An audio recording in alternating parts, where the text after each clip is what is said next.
奉天承运，皇帝诏曰：镇北王府世子关宁，纨绔无度，不学无术，着其3日内入国子监，学礼明义，并于即日起废除关宁与永宁公主婚约，另赐与宣宁公主新立婚约，择日大婚，亲子。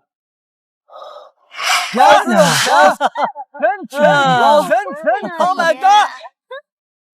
我这是穿越了。原主叫关宁，镇北王府世子，纨绔败家，本可以逍遥一世，然而却在1个月前，关宁的父亲关崇山出了意外，生死不知。禀王妃，还是没找到王爷。大哥，再给我去找，他一定会没事的。还有，京城那边传来消息，让世子进宫接旨，即刻出发。叫我？宁儿，你父王失踪多日，陛下又让你去进京领旨，恐怕会有危险啊！去了京城，一定要谨言慎行啊！知道了。看来这是人走茶凉，兵败如山倒。父亲失踪了，我和公主的婚约都要给我毁了。开局父亲失子，开局被退婚，开局为赘婿，是个 buff 叠满的开局。不过我一个21世纪穿越过来的现代人，我有宝，逆天改命。先退婚又被赐婚，这关世子纨绔无能，肯定配不上永宁公主，和那哑巴宣宁公主倒是挺相配的。哎，这镇北王可是拥兵30万的世袭藩王呢，官家镇守北疆，代代英烈，如今却让这个纨绔子弟败坏了名声，真可谓是家门不幸啊！谢圣上隆恩。真是个傻叉，莫非还以为是什么好事？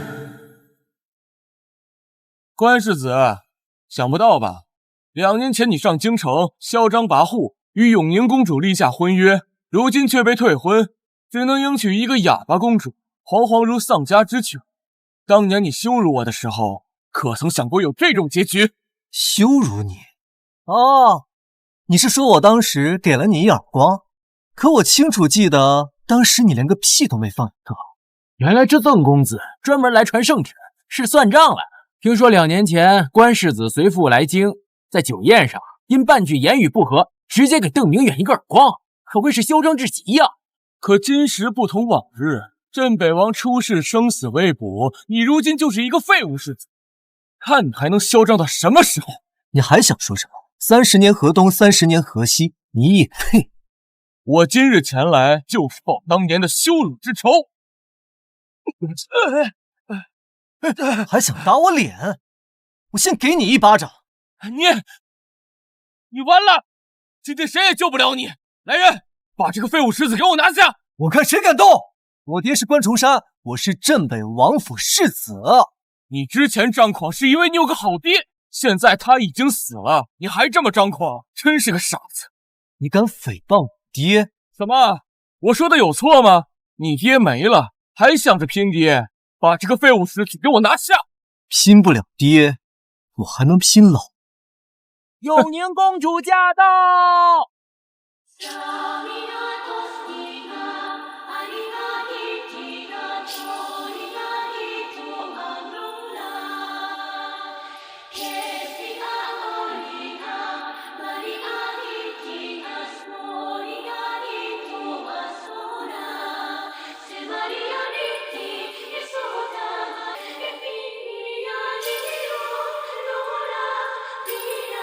真是个绝世美女。拜见永宁公主！大大见到永宁公主，还不快行礼？这是我未婚妻，你见过有向未婚妻行礼的？你已经被退婚了，你的未婚妻是宣宁公主。就算被退婚，她也是未婚妻。我有2个未婚妻，不行吗？哎呀，这世子居然在众目睽睽之下口无遮拦，得罪了皇上最宠爱的公主，这次真的是完喽！永宁公主，她竟敢对你有如此冒犯之言，简直罪不可赦，还请公主降罪，等死吧！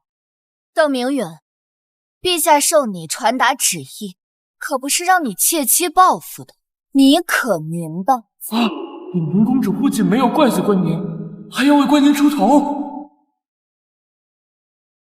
这被退掉的未婚妻貌似不错，居然没有嘲讽我，还出面解围，这完全不按套路出牌。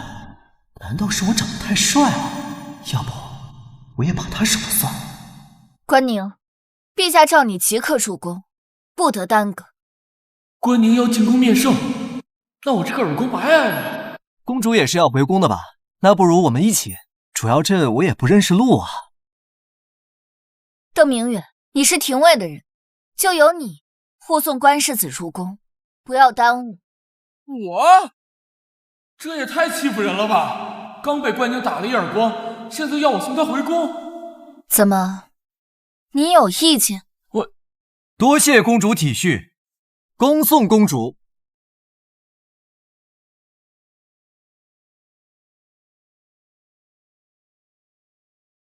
我跟这位永年公主没有任何交集，她为何会来帮我？不过被退婚的未婚妻护肤，这也太爽了吧！走吧。邓大人，要不你先去看看脸，这巴掌印实在难看。哎，我给你这个脸也来一巴掌得了。你什么你啊？还不给本世子准备辆车驾？这过去得多远啊？你不是有马车吗？我这马车舟车劳顿太累了。哟，你马，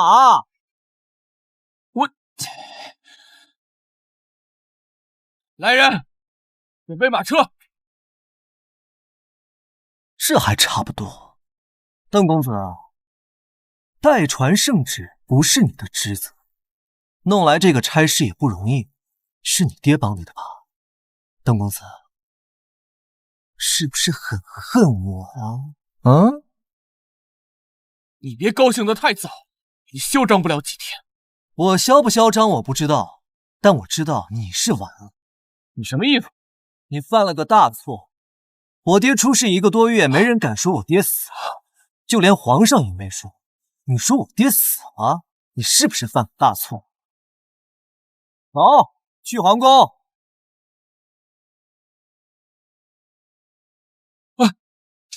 宁子，哎，世子，我知道错了，世子。镇北王关仲山世袭藩王，坐拥30万大军镇守北疆，权势极大。当今皇帝早有削藩之意，说今我的父亲下落不明，军队有关自安暂缓。紧接着，我被征召回京退婚，进京路上还遇到3次刺杀。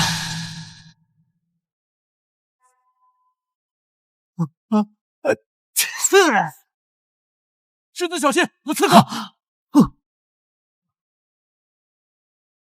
这一系列事情，恐怕和当今圣上脱不开关系。见过圣上。哦，你来了。比起2年前，你可是长大不少啊。我要告状。告什么？刚才在东城门口，邓明远说我爹死了。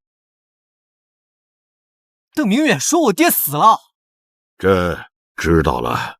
你父亲的事你就不要管了，朕会派人去寻。北方军务暂时由镇北大将军关子安主持。至于你有什么打算？关子安，我的义兄，目前也是这件事情最大的受益者。我没什么打算，我就想安心的做一个逍遥世子。镇北王府代代相传，如今你父亲生死不知，你没想过肩上的责任？难道你不想继承王位了吗？我倒是想继承啊，说来会被你弄死吧。你和公主的婚事找个机会办了吧。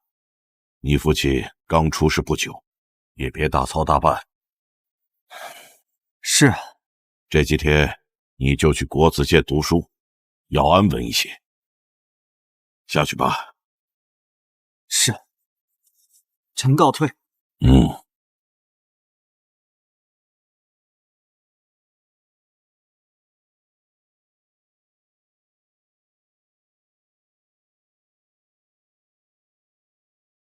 皇帝肯定知道我在路上遇到刺杀的事情，可他没有询问。难道说这就是他派人送来？走吧，磨磨蹭蹭的干什么呢？哼！哎，冯总管，我一直有个问题，你们太监是蹲着尿尿啊，还是站着尿尿啊？你，哎，对了，这宫中有没有云南白药啊？云南白药是什么东西啊？就是既能止疼又能止血的，不然那玩意儿割下来多疼啊！你，真以为是能够踩小爷一脚？哎呀！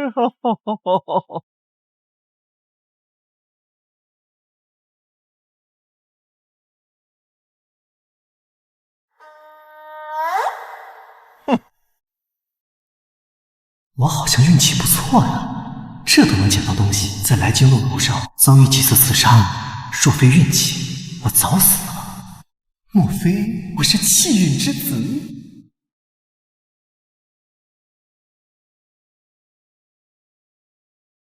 刚才的话你都听到了，你有什么看法？此人睚眦必报，有人骂他爹，他都来告状，却不曾提起他在路上遇到刺杀的事情啊。他是在试探朕。微臣建议，既然已经压了镇北王府，那就压到底吧。这废物世子哪里撑得起镇北王府啊？那就压到底吧。那邓丘之子邓明远当众咒关崇山死，是该责罚，但邓丘兢兢业业，多次的弹劾镇北王，那就提升为兵部左侍郎吧。陛下圣明，惩罚邓明远是陛下重情重义，关心镇北王，奖赏邓丘是陛下关切老臣，意在惩藩。快速去查镇北王的行踪，活要见人，死要见尸，不然朕不放心了。是，陛下。还有一件喜讯，天一楼已被剿灭，其相关习武之道也皆被带回。传说这天一楼有诸多的习武秘籍，最顶级的就是天一诀，已经拿回来了，正准备呈送陛下。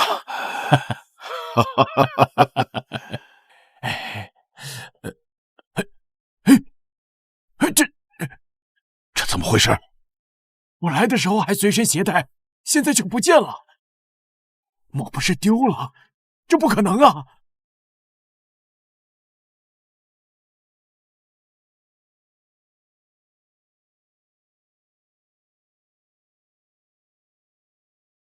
哎呀，恭迎世子，舟车劳顿，辛苦了。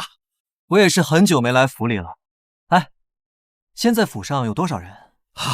算上侍女护卫，共10几个人。哦，对了，世子，王爷不在，整个王府就全靠您了。您可不能像以前那样啊！靠我呀？走一步看一步吧。哎，安排我去沐浴，这一路太累了。哦。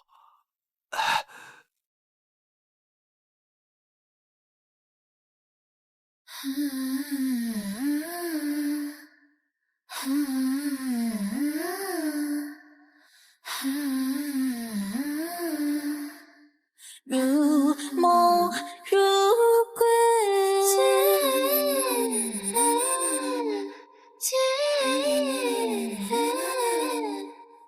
我有似对酒当歌。肤白貌美大长腿，当世子就是好，一个侍女都这么漂亮。世子殿下，今日进宫面圣，皇上具体说了什么？您别嫌我啰嗦，我受王妃之命保护您，怕您说错了话。没说什么，就说让我尽快跟宣宁公主成婚。那您怎么说？我没什么意见啊，不管什么公主，都是驸马爷不是？都这个时候，您还想着这些？王爷生死未卜，王府遭打压，王妃苦苦支撑，您路上遇了几次刺客，就没想过找凶手？这第一次刺杀是客栈的店小二，被我识破了。第二次刺杀是几个江湖高手，还有一个五品武人第3次死神，是大规模袭杀，还有致弑君子。这第3次我不知道，但前2次我知道是谁。是谁？我的好义兄关子安。这怎么可能？关子安是你义兄，在王府声名也不错，此次还力挽狂澜。哼，人都有2副面孔，人前一副，背后一副。我死了，他就能接收镇北军和所有势力，他就是最大的受益者。有理有据，逻辑缜密，这不是我认识的世子啊！我竟然没想到这层。要不说你胸大无脑呢？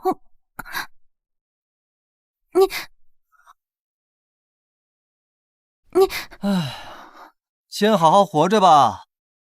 这上京城的水啊，深得很。有个驸马爷的身份，也是护身符，不是吗？所以世子的意思是，王爷出事另有原因？不可说，不可说。鸟尽弓藏，兔死狗烹。不过这也只是猜测吧。哎，你作为本世子的贴身侍女，不得做点应尽的责任？什么责任？那不得给本世子搓个背、按个摩什么的？俗话说，不吃窝边草的兔子不是好兔子。王妃早就跟我说过，我是世子的人，可是我……世子，世子，世子，刚刚传来消息，圣上下了谕旨。什么谕旨啊？是不是邓明远被罚了？圣上下了谕旨，邓丘之子邓明远当众非议镇北王，流放废州，服刑3年，不得回京。念在兵部右侍郎邓丘在任期间兢兢业业，鞠躬尽瘁，升任兵部左侍郎。什么？大康以左为尊，儿子有罪，邓丘不降反升。龙景帝是想告诉所有人，要借着这次机会，把镇北王府这个隐患彻底拔除，同时也警告所有的藩王要削藩了，退婚又赐婚，是想让我安心当个驸马爷。哼，人人都说我是个废物世子，我要让他们看看，废物也有崛起的那天。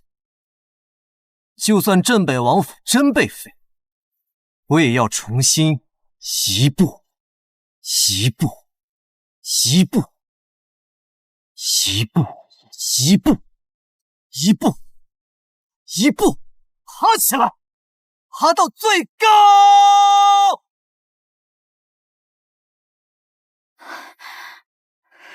龙景帝提拔邓丘，就是想以此为刀削藩斩贵。那我就先把这个老匹夫干掉！我要西武！世子，你说的是真的？若是王爷在，肯定会开心。可是习武需要天赋，身体天赋条件要好。世子您又是得过一场重病，武师说您不适合习武。有人就是先天条件不足，就没有办法拯救吗？好像是有一门秘籍是可以的。相传天一楼有一神秘秘籍，相当神异，与传统习武之道有所不同。门派在哪儿？据说被朝廷剿灭了。就当我没听过这个功法。沐浴去了。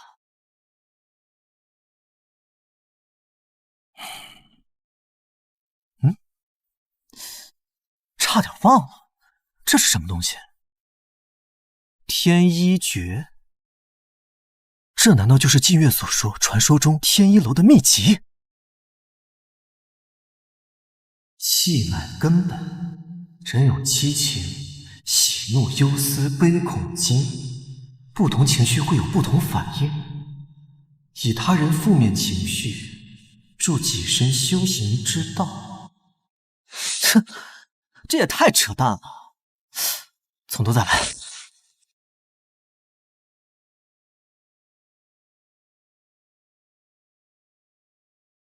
啊？啊？嗯？嗯？世子，世子，您不是要去沐浴吗？怎么坐在这里发呆？世子，您怎么了？我知道您受了很大的打击，但是您不能自暴自弃。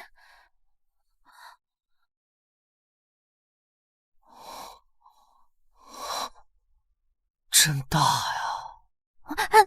你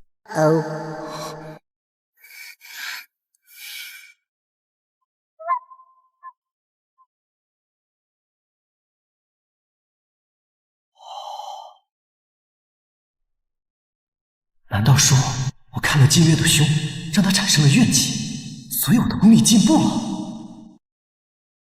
世子还真是越来越不正经。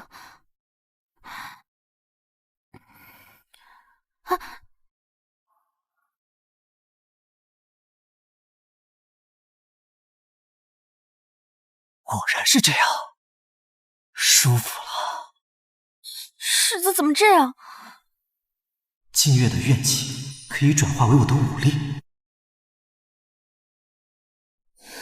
真白，真大，真白，真大。王爷生死未卜，世子是他们唯一的儿子。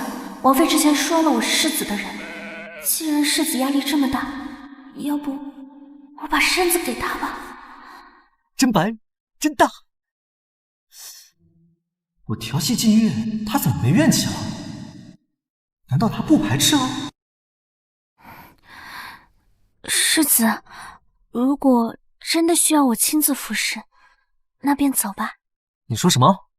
我的意思是，如果您真的需要我服侍您，我可以服侍您。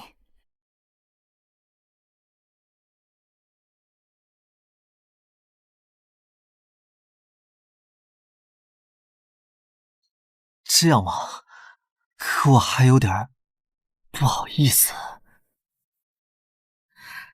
你不好意思，我更不好意思。那我安排小燕好好服侍你。我先去练武。哎，怎么走了呀？预想的不是这样的呀。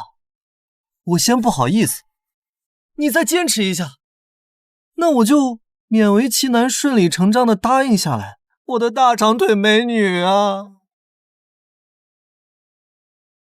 世子还真是虚伪。我刚才说什么你都听见了呀？我只是……世子，水已经烧好了，再等就凉了。您要是继续这样矜持，我可就真走了。哎，不矜持，走，我准备好了。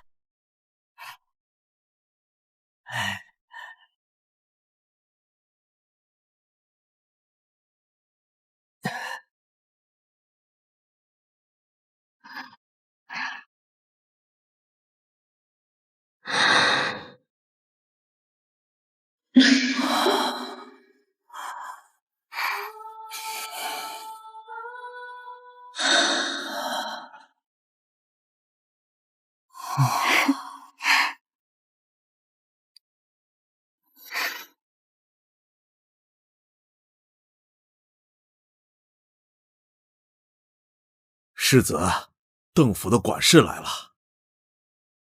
见过关世子，在下白勇，奉邓大人之命，特地来给您送请帖。什么事儿啊？邓大人明日正午在府上设宴，在下特地请您赴宴。听闻邓大人的儿子被皇上责罚，说是要流放到废州，这是要为邓公子办一个欢送宴会吗？你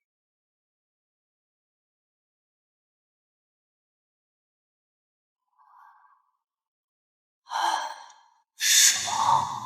果然运气能够让我大补啊！既然如此，就别怪本世子毒舌了。如果是这样，那本世子自然要去，还要备足礼品。毕竟本世子跟邓兄乃是至交好友啊。世子莫要乱说，我家大人是因为升仙才办的宴会。邓大人和邓公子还真是父子情深啊。你说儿子被流放到废州，还要举办欢送宴会，真是个好父亲，真是好父亲呐！我家大人是因为升迁才办的宴会，至于为何升迁，想必世子是知道的，特地请您过去，也是有答谢之意啊。为何升迁？还不是因为打压镇北王府有功？哦，原来是一块儿办的。哎，你说到时候是该欢送明远兄呢，还是该祝贺邓大人呢？我家大人是好一个父子亲生啊！好一个父子亲生！好一个父子亲生！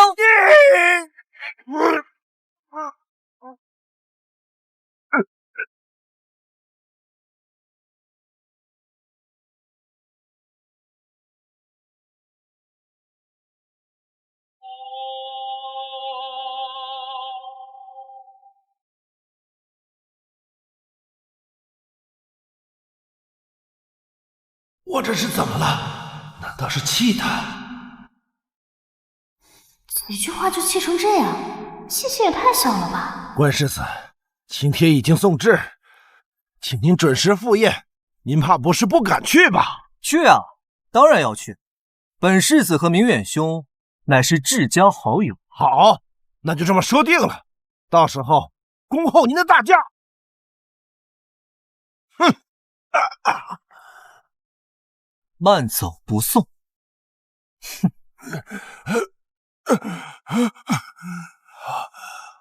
这到底是怎么回事？哎，感觉身体被掏空，莫不是昨夜用力过猛啊？不能够，也没干啥呀。不过这下关宁这傻子竟然会来参加这个宴会，嘿嘿嘿，定让他颜面尽失，自取其辱。哎呦！世子，您为什么要答应？这明显就是个阴谋啊！这么好吸收怨气的场合，怎么能够错过？哎呀，就当去散散心，没什么的。可是没什么可是的。吴管家，你明日去寒山寺求一口钟，上午就要办好。对，不要怕花钱，越大的越好。世子，你要钟干什么？受邀去赴宴，那岂能空手而去啊？不得准备点礼品。送钟，送钟，人家举办升迁宴席，当日必定门庭若市，达官云集，你去送钟，这有点太狠了吧？世子，这是不是不太好啊？若真这样做了，那可是和邓秋结大仇了。他现在是兵部左侍了，得圣上看重，没什么不好的。虱子多了不咬，债多了不愁，反正都已经结仇了，再多点也没有关系。世子就按我说的做，吴管家一定要办好。我去睡觉。世子，你要和我一起来？哼。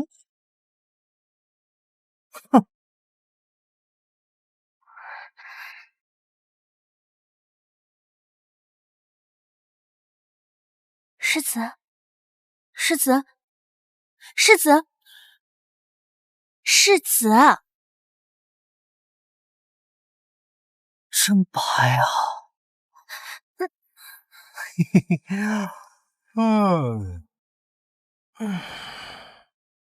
世子，你该起床了。你要的钟已经备好了。今日邓秋的府邸门口阵势很大，朝廷半数以上的官员都来了，还到处跟人说邀请了世子您前去，这分明就是让您难堪嘛！人越多越好，好戏要开场啊！恭喜邓大人呐！恭喜邓大人！恭喜恭喜！恭喜啊！邓大人，恭喜恭喜啊！听说邓大人也邀请了关世子。是啊，关世子已经答应了会来的。真是愚蠢，来干什么？招羞辱吗？镇北王府现在已经这么艰难，又摊上这么个继承人，以后立得起来吗？恭喜邓大人升迁，在下以后还要多多仰仗照顾。恭喜恭喜恭喜！仰仗照顾，大人客气了。薛大人到，薛大人来了。哎呦，恭喜恭喜啊！恭喜啊！恭喜了，薛大人，我邓府真是蓬荜生辉啊！快拜见薛大人。明知见过薛大人。邓大人，你有福啊，有几个好儿子啊！若不是明远被关宁当场扇了一巴掌，我也不会有今天。该死的关宁，儿的仇给我等着！我等为圣上分忧啊！薛怀仁可是兵部尚书，他都亲自来了，这就是如今的风向啊！镇北王府已经不行了，邓大人才是红人。就是，以后啊都要仰仗邓大人了。这关世子为何还不来啊？这恐怕是不敢来了吧？此子向来猖狂，在城外竟打邓少，看来没有他怕的事情了。那时他还不知邓大人会升迁，现在看着邓大人这边门庭若市，达官云集，怕是不敢出来了吧？就是，可惜啊，本来想好好感谢关世子，若不是他去御前告状，我父亲也没那么快升迁。一个镇北王府的纨绔罢了，上不得台面。邓大人如今得隆恩，往后必定前程似锦。薛大人说的是理，往后朝堂这镇北王府不行了，感谢诸位的抬爱，马上开宴了，诸位请。哎呀，请。哎，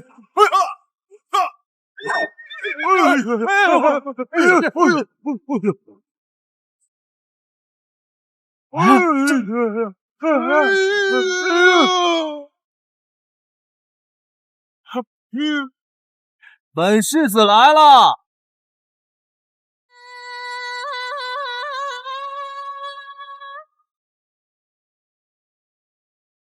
哎，本世子来了。怎么着？不欢迎本世子吗？关宁，朝中各路大臣都在这儿，你竟敢如此冲撞，简直无法无天！哎，你这话就说的不对了。我这马车本来稳稳当当，是你们这群人惊了我的马，我都吓得够呛，马都没找你们算账就不错了。你太不像话了！是啊，太嚣张了，终于像话了，怎么就这样？烂泥扶不上墙，该变的纨绔，你以为你算什么东西啊？对，告诉你，不像话，太嚣张！这些老家伙被我气得不行，我感觉体内气息更充裕了，真是不虚此行，变强了。好了，幸好没出什么事情。这就是邓明远的爹，果然是个老狐狸。我这般嚣张，他竟然没有丝毫情绪。这位是兵部尚书薛大人，关世子还不拜见薛大人？关宁，你是不是该注重点礼数？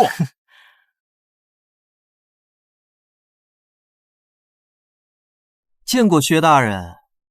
别，我可受不起你这大礼。贤侄，既然来了就稳当点，不要堕了镇北王的威风。老夫也送你一句话，为人低调，不然的话，每天死了都不知道怎么死的。多谢邓大人提醒，今天我特地备了礼物祝贺邓大人。还准备了礼物？你何时这般识趣？你这话说的，本世子的至交明远，明日离京被流放，这么大的事，这欢送宴会，我岂能空手而来啊？你说什么？邓少爷明天流放，关世子居然说是欢送宴，这二世祖也太狂了吧！这场合也敢乱说话，他是来搞事的吧？关宁，你在胡说什么？不是昨晚你们送请帖的人说的吗？那人叫什么白勇？哎，就是他说明远兄今日要办欢送宴会。我何时说过？你别血口喷人！请帖上分别有注明。请帖？那玩意儿我压根就没看，你都告诉我了，我还看他干嘛？你无耻！你就是故意的！你故意把锅甩给我！想必是关世子误会了。今日是我邓某的生辰宴，并非你说的欢送宴。这老家伙真厉害，一点怨气都没有，心性非同一般。哎呀，你看我，是我搞错了。你说你啊，下次说话清楚点儿，真闹大乌龙了。搞错了啊！再来。祝贺邓大人升迁，特备薄礼，具体是什么？我先卖个小关子，一会儿给邓大人一个惊喜。关宁，你也不看看这是什么地方，少在这里抽风！哎呀，好了，对不起啊，我又不是故意的，跟你爹学学，大度点啊！你，我声东道主也不能当众弄的，改日我定饶不了你。好了，各位，马上开宴了，诸位请吧。来，请，走，走，进去。哎，世子，慢点啊！你这么说话是真不怕挨揍啊？你嘴这么损，这里这么多人，我怕我保护不了你啊。放心吧，我不入地狱，谁入地狱？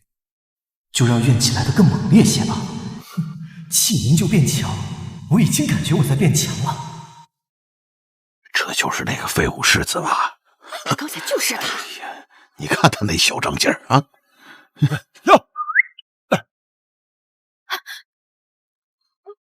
世子，小心！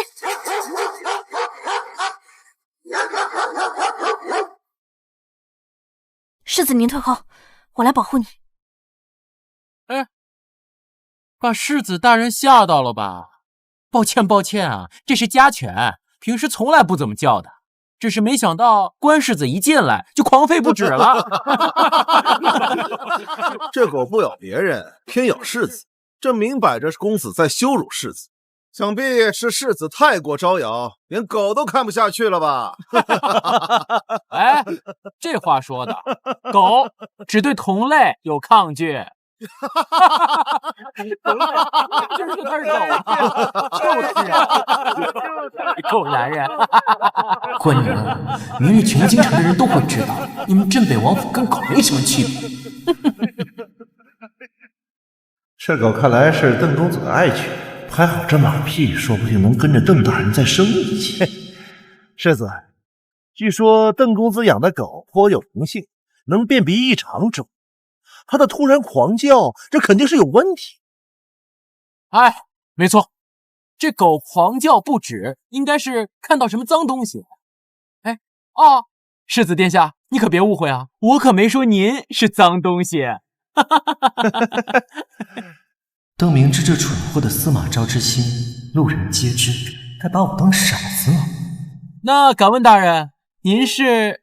在下兵部武户司员外郎李炳，久闻邓公子养一灵物，这一看果然是威风啊！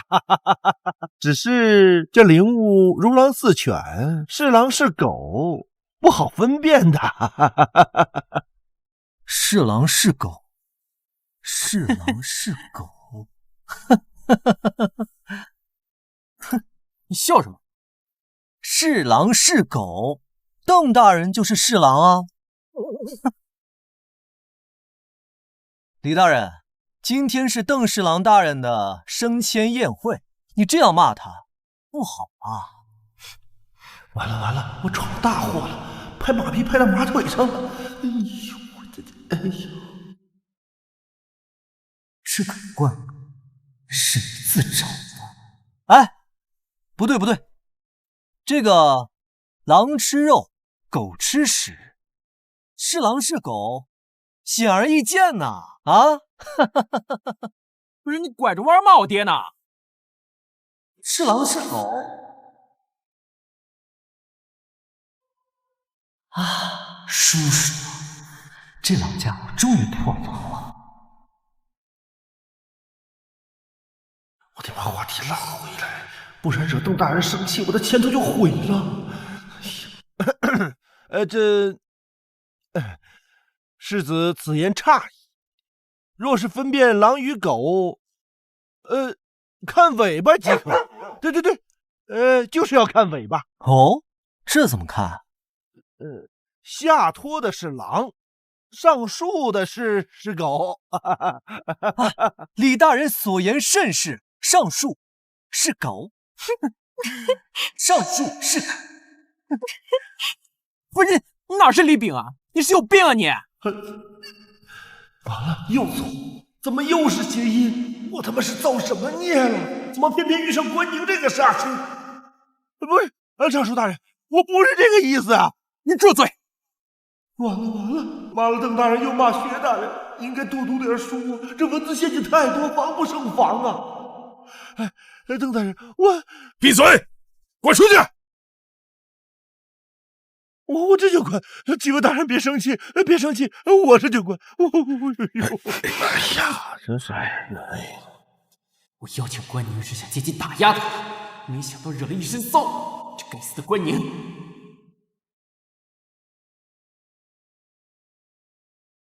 哼，偷鸡不成蚀把米，生了你这个蠢儿子。众大人还等着开席呢，把狗牵走。好的，父亲。把狗带下去。让诸位见笑了，走吧，马上开宴。邓大人，今天是你大喜的日子，犯不着生气呀。感谢御史大人宽慰。御史大人，等等，这个李大人刚才说的不对，我说的呀也有问题。关于这狼狗之辩，还有一种说法，狼固然是吃肉，这狗啊，它也不是不吃，它是遇肉吃肉，遇屎吃屎，所以它还是狗。你遇屎吃屎，住口！看你小子胆大包天！来吧，怨恨吧，怨气在猛烈些，我能感觉到身体在变强。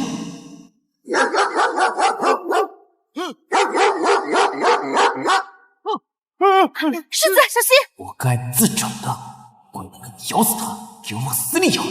这纨绔世子根本不会活，这被狼犬撕咬啊！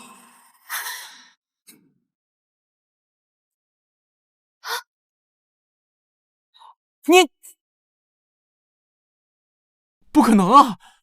我的狼骨怎么会被随意踹飞？难道踹狗鼻子了？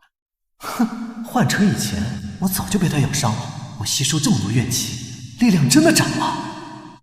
世子啊，你是不是偷吃大力丹了？以前你连鸡都抓不住啊！瞎说，你家世子向来有实力。哼，关娘，你竟敢动手伤我狼犬！你知道它值多少吗？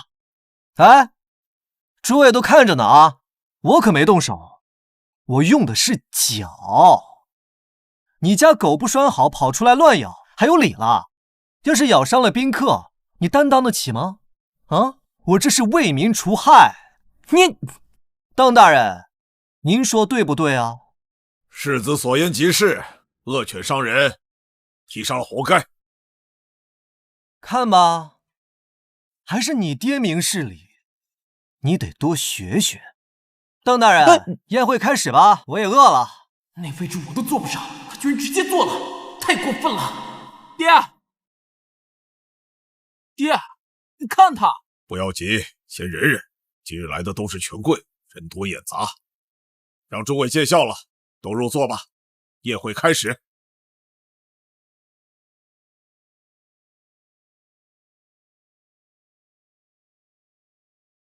今日我邓某寿圣上隆恩升迁，今日备薄酒，感谢诸位的光临。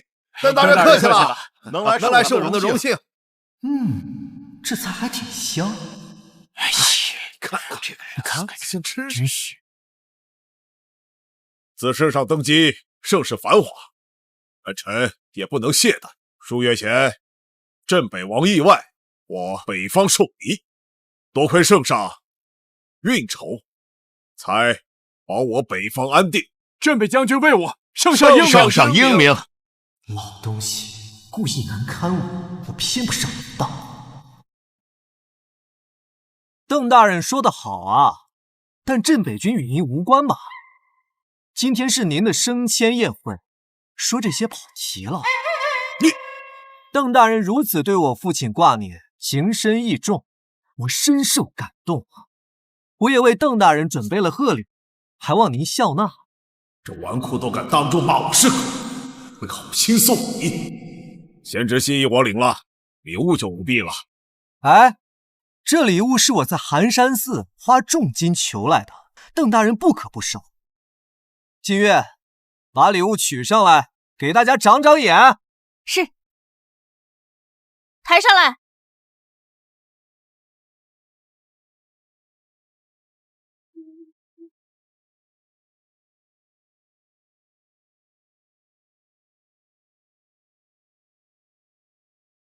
送终一座，祝邓大人福寿绵长，前程似锦。送终就是送终，世子这是要咒邓大人死啊！关宁，你，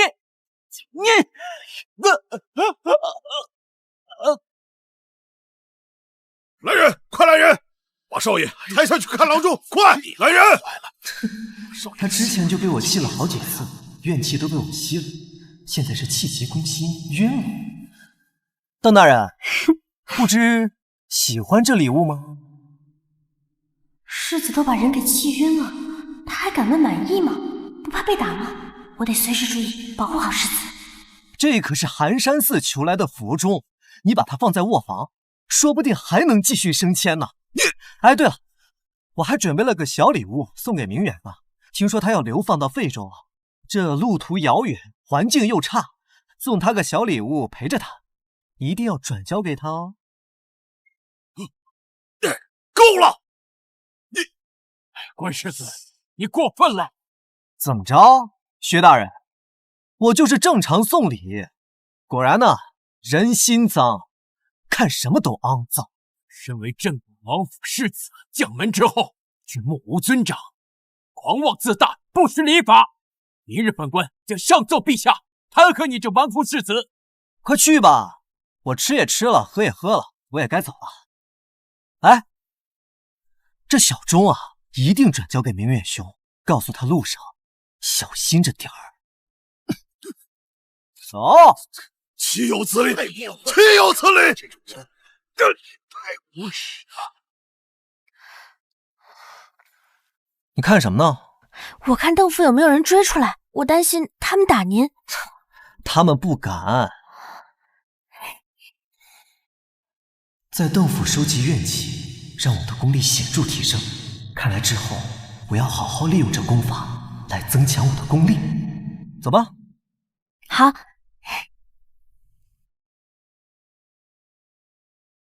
你说关宁大闹邓府？是，不但邓秋大丢颜面，就连薛怀仁、吴清坤都被他暗骂一通。你说他是聪明呢，还是傻呢？聪明者该韬光养晦，他这般大闹，不但落了坏名声，还惹怒学党，纯属自找麻烦。或者是他要对付邓秋？邓秋可是朕薛藩的主力呀！这位纨绔世子做事张狂，文不成武不就，哪有这心机？空寂大师批命书我大康国运300年，如今已经快到了国王的运数，朝中能威胁到皇权的唯有镇北王府。关宁是关崇山的独子，朕宁可错杀，绝不放过。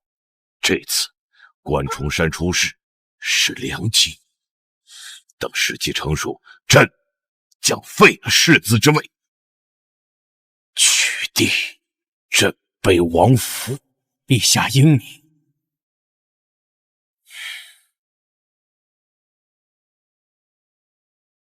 田一爵找到了吗？还没有，臣的袖带破了，想必是从秘藏阁到大殿的路上遗失了。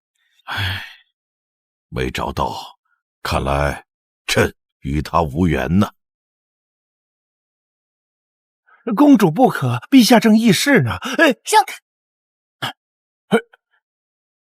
父皇，儿臣听说您在议关宁世子的事，儿臣有话要说。父皇，您为何要取消我与那关世子的婚约？这不是随了你的心思吗？那个纨绔子弟怎么能配得上你呀？您先订婚约，又退婚，如今还让他娶薛宁，这算什么事吗？镇北王府世代守北境，那关宁再纨绔，他也是功勋之后，您这般反复，就不怕寒了人心？幼宁向来懂事，今日怎敢质问陛下？你身为公主，有些话能说，有些话她不能说。你跟朕回去，禁足思过。父皇，退下！儿臣告退。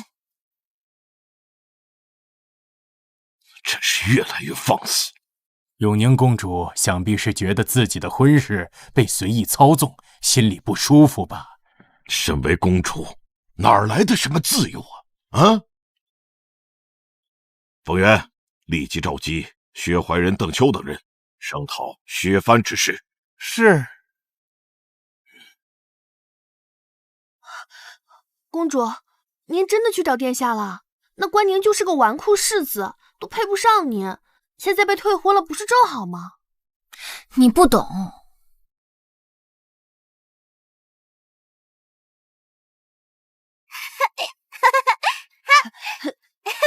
姐姐，你怎么不去和他们玩？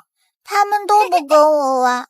没人跟你玩，那我跟你玩。以后我把你娶回家，你就不用待在这个不舒服的地方了。真的吗？拉钩！拉钩上吊100元，不许变。世子，我们该回去了。我要走了，我会经常来看你的。再见。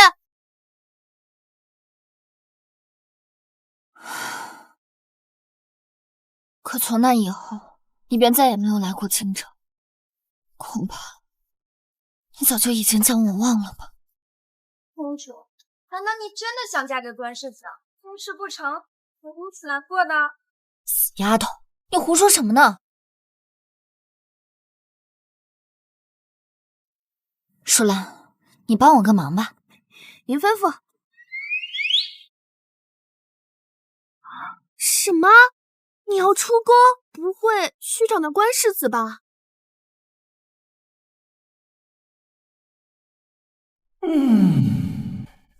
受了前几日怨气的滋润，我不光武力，连速度和敏捷都涨了，得做个10杠0，试试力量长进多少。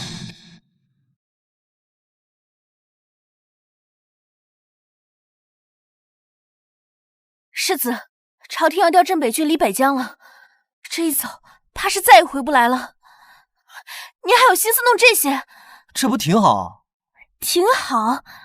镇北军驻守北疆，跟蛮夷摩擦不断，守住了疆土，却折了无数兄弟。他们早就累了，正好让他们歇歇。可这意味着什么？您知道吗？镇北军一走，王府没了军权，在云州一落千丈，下一步就是削藩，取缔王府。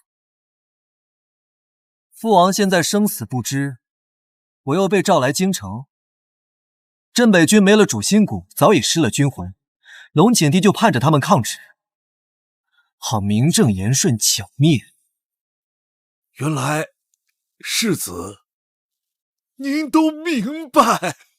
镇北王府代代英烈，到头来却被扣上反贼帽子，名声尽毁，这才是他想看到的。那怎么办？难道就束手就擒吗？皇帝拿王府开刀削藩，势在必行。说镇北军不服，有关子安配合朝廷，照样能瓦解。我远水救不了近火，只能提升自己了。您打算怎么做？龙景帝看我是废物，想压我，但我是忠烈之后，他又不敢杀，所以我要崛起。王府没了，再立一个便是。是我小看您了，恐怕所有人都低看您了。镇北王府代代单传，但代代英才，外人都说您这代断了层，成了纨绔，他们都错了。老奴看您是扮猪吃老虎，您比王爷还优秀。哎，您还是错，我说到底还是个废物世子。不，老奴是不会看错的。吴管家，你传信给母亲，告知她在朝廷下达调令之后，要控制镇北军，不要做出抵抗军命之事。当然也不能太顺从，可以适当的做一些事情，具体度量相信母亲能够把握。是。哎，对了，你那边应该有父亲出事的全部详细过程吧？给我一份。有，不过并没有什么进展。依据情报看，王爷大概我们查不到，不代表别人查不到。你去忙吧，等下把情报送到我房间。是。世子，这是在做什么？这个呀，是一种举重用的器具，叫做杠铃，可以根据自己的需求往上添加重量。这个100斤。哇！世子，您的力量怎么大了这么多？毕竟你这么大，总要能把你抱起来吧？嗯，你来试试。哦。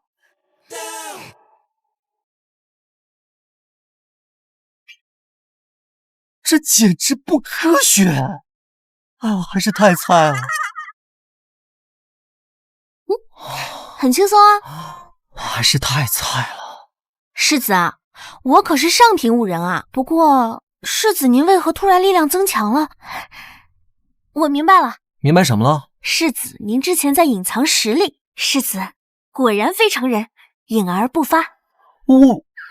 算了，就算我隐藏实力吧，反正也解释不通。哎，晋月，你把我当时回京路上遇刺的箭头拿给我。是。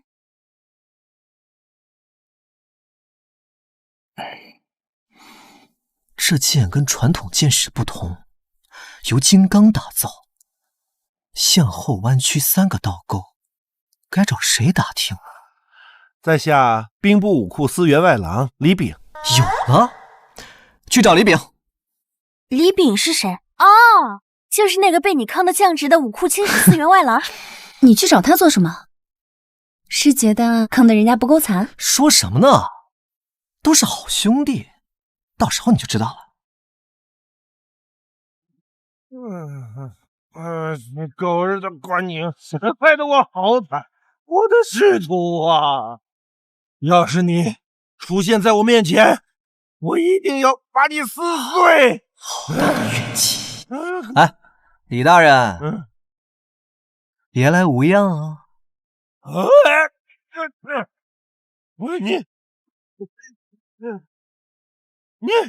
你这个纨绔世子，你又来找我干什么？你又来找我干什么？世子啊，看来您来对地方，他连走路都在骂您呢。好大的怨气，舒坦。李炳，你太过分了你都欺负到我们家门口来了你！我现在一无所有，光脚不怕穿鞋的，我倒要看看你还能坑我的什么样？李大人别冲动，我们今天是来讲和的。你看，我还带了礼物。礼物？谁不知道你关世子的礼物不能拿呀？说吧，你到底安的什么心？我们真心实意的来拜访的。夫人，你又喝酒？自你被贬就没人来看过你，人家来看你，你怎么还不欢迎呢？他就是那个坑我的关世子。夫人胡氏见过关世子，世子驾临，里面请。要不是他，我怎么能落到这步田地？你还请？明明是你自己说错了话，这与世子有何关系？世子，里面请。哎，你不是这？哎呀，世子慢点啊！世子请用茶。多谢。肯定是你做错了，世子英明帅气，怎么会坑你啊？好好跟世子谈，注意你的说话态度。好了，我先出去了啊，你们聊。还夫人你。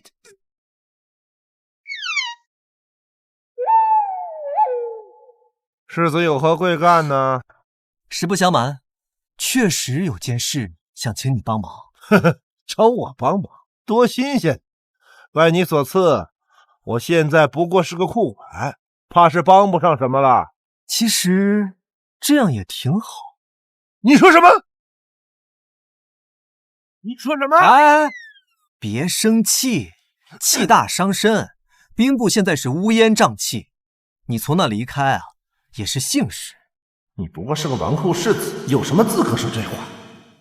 你虽然被贬职，但品级仍在。想不想换个地方？吏部考公司员外郎的位置暂缺，想不想去？世子可真会说笑，那是你说想去就能去的地方吗？只要你答应帮我的忙，我就可以安排你到考公司。外面的人可都说我们是黄金搭档呢。那天在邓府的宴会上，我说词儿，你捧哏，那是大闹邓府的升迁宴，把他们骂得落花流水。你还好意思说好搭档？我呸！真是得罪了你，我倒了8辈子血没了我。我们镇北王府虽然是落魄，但也有不少人脉吧。朝廷不只有他学党，还有美党。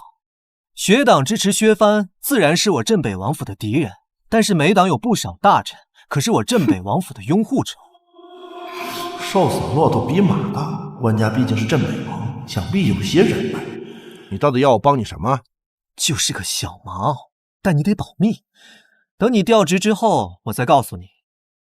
哎呀，李大人，你我都是相同境地之人，都是被贬的、遭遗弃之人。说句实在的，难道你觉得我这个落魄世子，他就一直会落魄下去吗？外界都称关宁是个纨绔世子，今日和他一番交代下来，分明条理清晰，暗藏城府，是个可信之人。行，我答应你，只要我能进考公司，我会尽力帮你。好，李大人，那便静候佳音吧。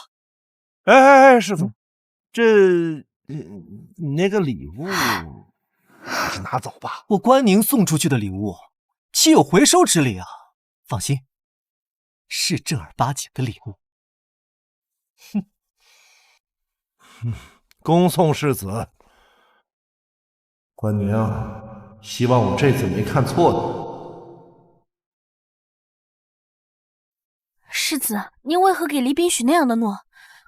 考公司员外郎可不是一个小职啊。吏部尚书卢兆陵是美党的人，跟父亲有故交吧？您是想用王爷的人情，让卢大人给李炳升官？正是。可人情是越用越少的，朝廷对王府打压日重，卢大人是内阁大臣，不如用这人情为王府说话，安排个员外郎太浪费了。卢大人已为王府说了不少好话，奈何皇帝削藩之意难违，他也无能为力。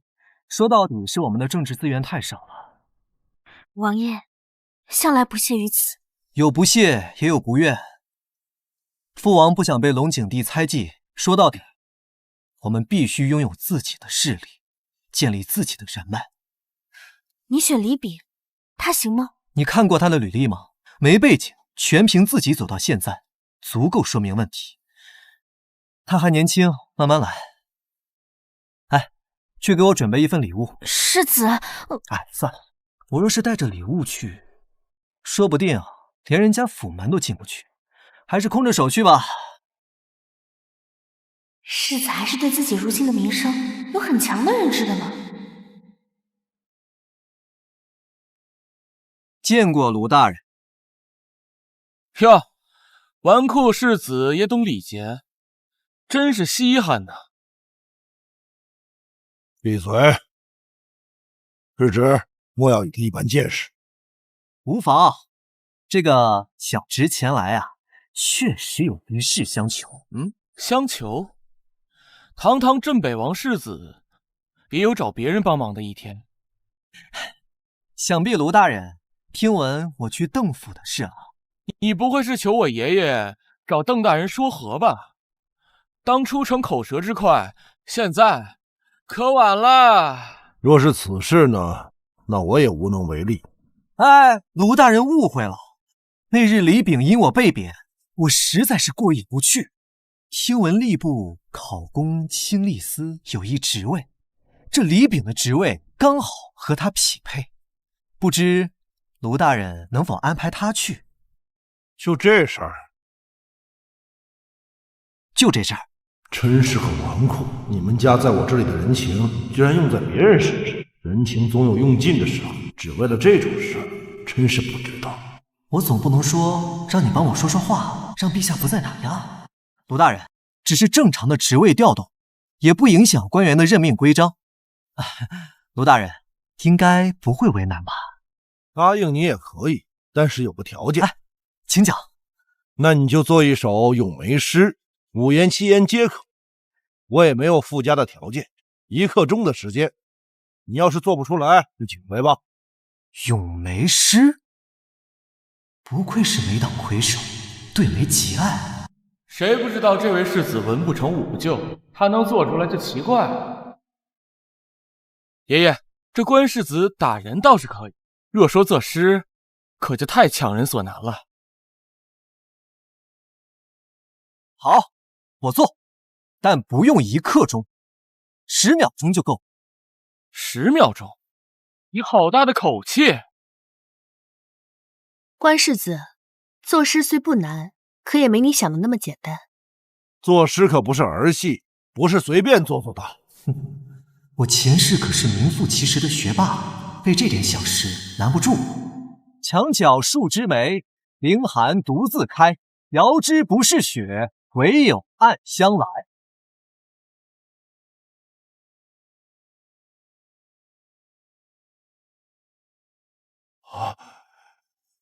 关世子，你重新诵读一遍，慢一点。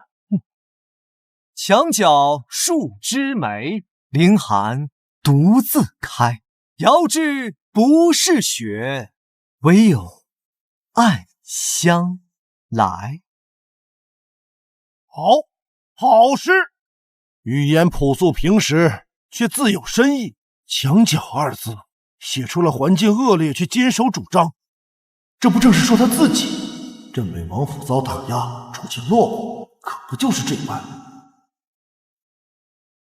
最后一句便是点睛之笔，暗香，以梅喻人，凌寒独开，把梅的特性写透了。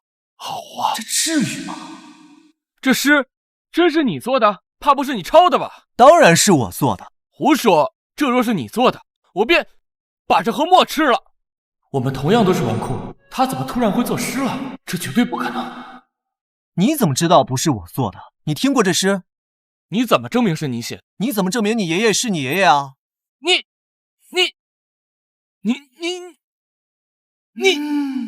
哎，舒服。你这是无理取闹。你也知道是无理取闹啊。反正不是你写的。其实想要证明也很容易。云月，你有办法？再做一首便是。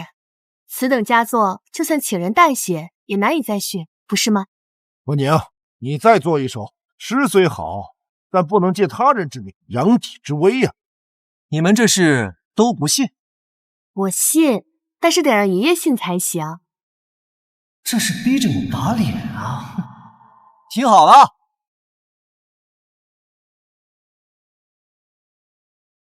冰雪林中着此身，不同桃李混芳尘。忽然一夜清香发，散作乾坤万里春。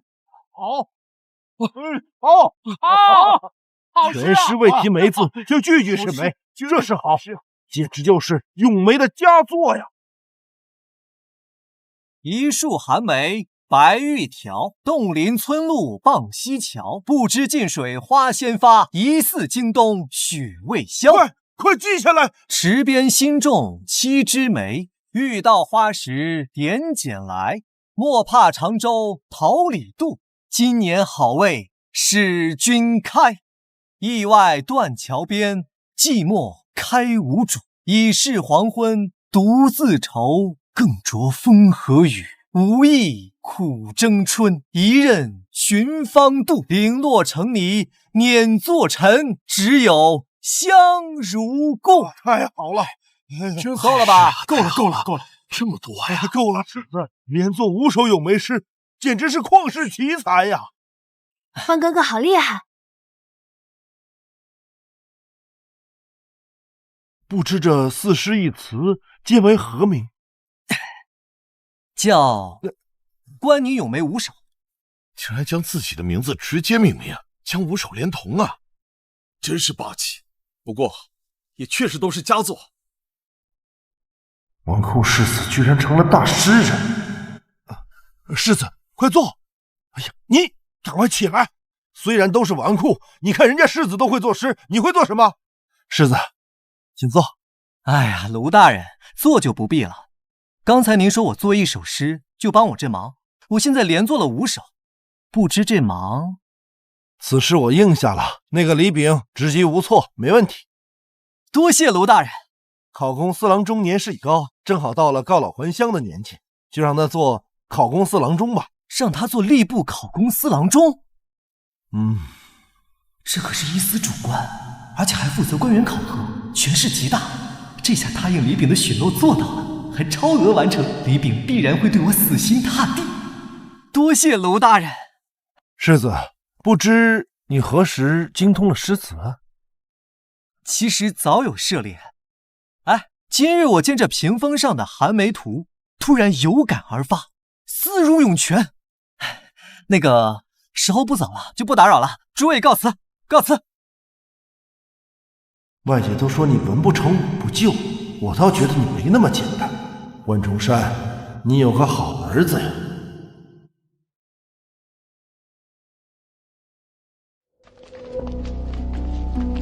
哟，这不是关世子的好搭档李大人吗？本来还以为要和你竞争同一个岗位，结果你不升反降，去看库房了。依我看呐，看库房也是个不错的差事吧。哎，你说我们兵部怎么出了这么个败类？一看他呀，就不是什么好人，被降职也是活该。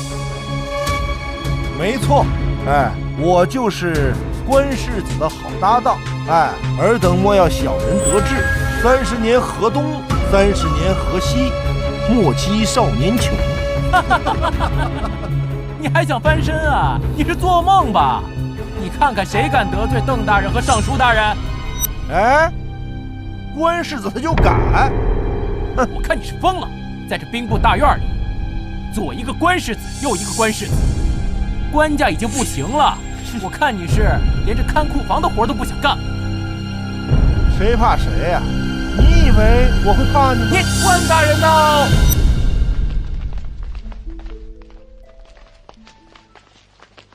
见过关大人。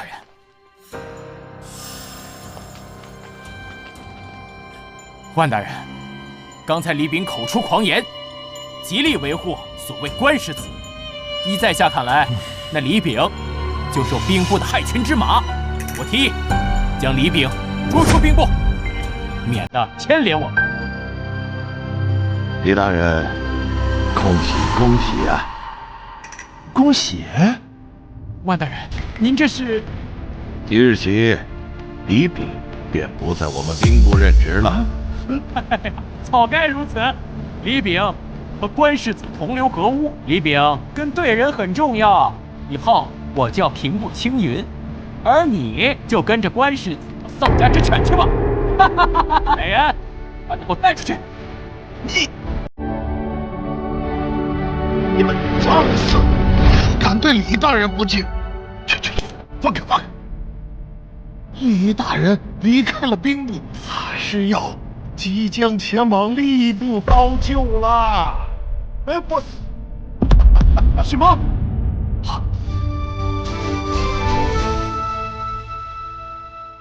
吏部发来文牒，李炳即日起接任考功司郎中。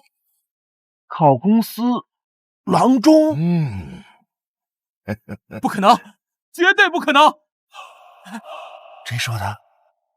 是真的吗？不是说去做员外郎吗？怎么成了郎中？不降反升了？这是文牒，请明日前往吏部报到。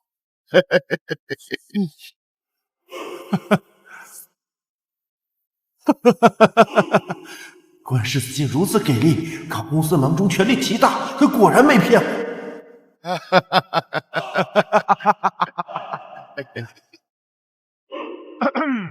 这吏部管着官员考核，这官员可都绕不过去呀。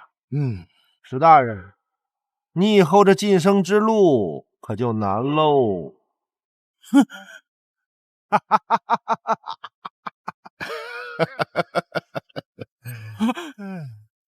李大人啊，是小的错了，小的胡说八道。李大人，看在咱们同朝为官的份上，你就放过小的吧。李大人不计小人过，李大人。恭喜李大人！恭喜李大人！恭喜！恭喜！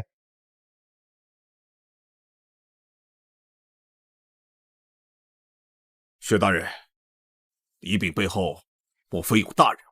您怎会同意调他去吏部啊？卢兆陵差人来找的我，堂堂吏部尚书来找我，我能不发人吗？这卢大人亲自出面，李炳还有这路子？李炳无关紧要，是让关宁占风头。不过无妨，镇北军很快要调去陇州，关宁也蹦跶不了多久。陇州知州是薛大人门生啊，那儿本就是匪州，让镇北军去剿匪，既不损威严，又能堵住悠悠众。你这脑子呀，转得真快！多谢薛大人谬赞，快去忙吧，先把镇北军调动方案定下来，那才是大事。李炳之流不值一提。是。陇州真是个好地方，看来陛下是铁了心要对镇北王动手了。邓大人，五虎司记录。虎司记录？难道有人在查虎库司兵器记录的事情？我得赶紧去打虎库司。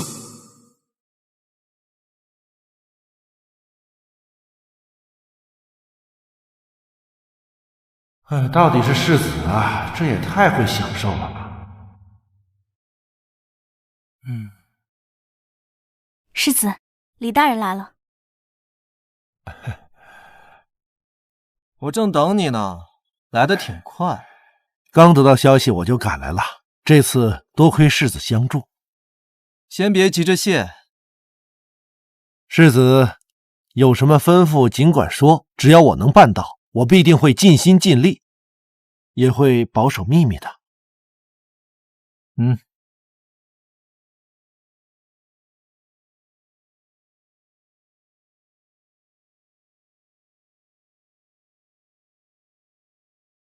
认识这个吗？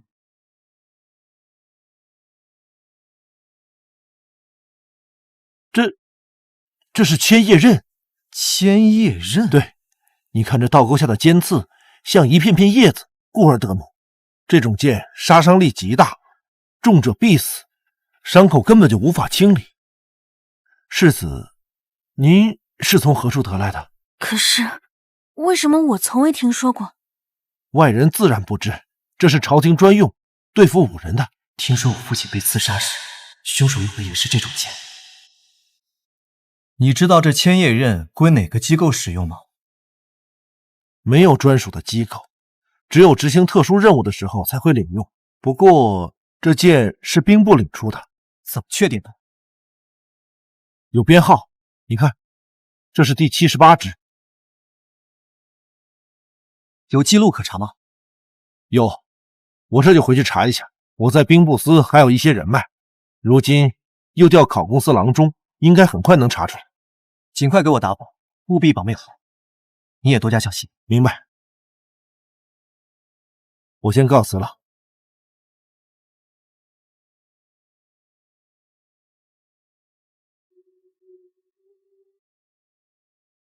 您说，会不会是皇城中的那位？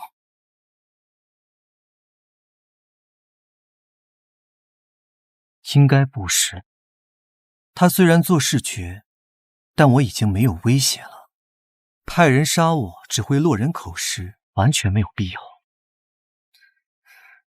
那会是谁？慢慢查吧。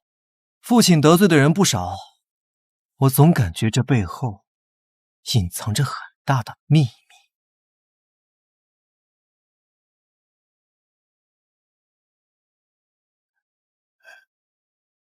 世子，记录没了，被清理得一干二净。我查了库房，确实少了第78支，像是凭空消失了。既然要出库，肯定有出库人吧？你不是库管吗？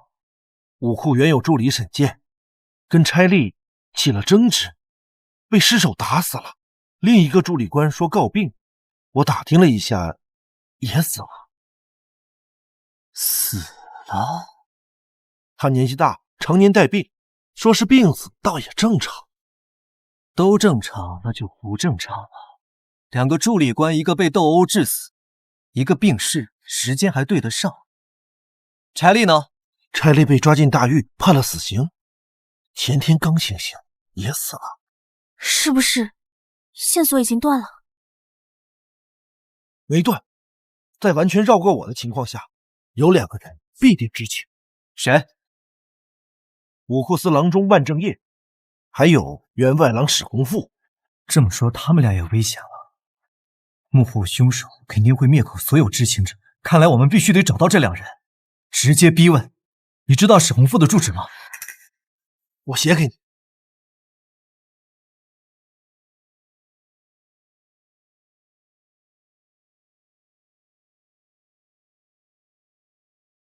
金月，你亲自去，务必小心，别留下把柄。是。李大人，为了你的安全考虑，这件事你就不能再插手了。是。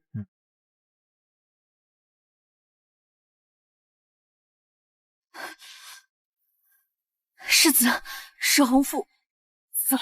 什么？怎么死的？被他妻子的情人杀的。我到的时候，他们正在抓凶手，时间卡得太准了。还有这么多巧合，看来幕后的势力不小啊。现在怎么办？线索全断了。还没断，还有武库清吏司郎中万正业，只是接下来的调查要更加严。我有种感觉，查下去会掀起惊涛骇浪。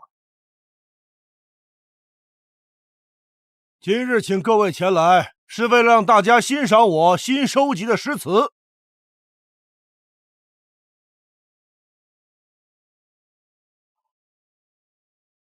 哎呀，好诗啊，好诗啊！零落尘泥碾作尘，只有香如故。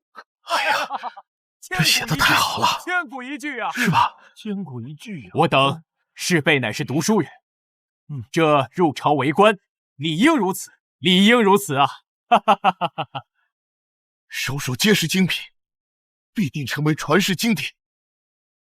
这是何人所作？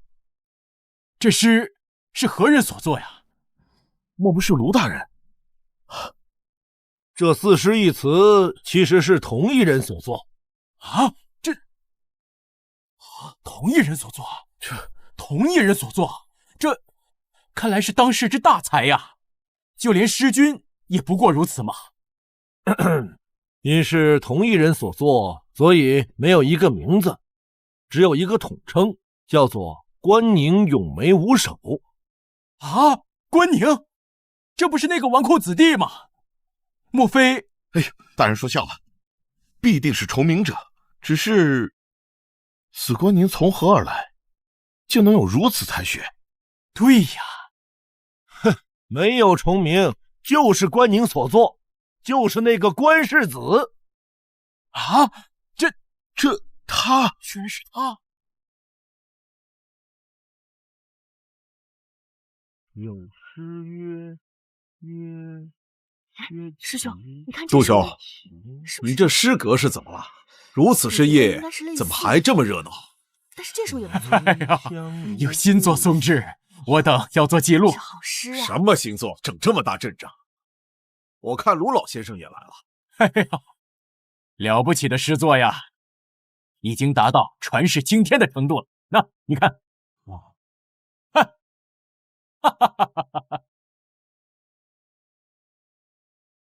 哎呀，居然是4诗一词，谁送来的？是吏部尚书的孙女儿云云送来的。这是咏梅绝手，无人能出其左右。这作者定是个大才，赶紧去寻这作者，要给他举办诗词赏析会。像这样的大才，绝对不能被埋没啊！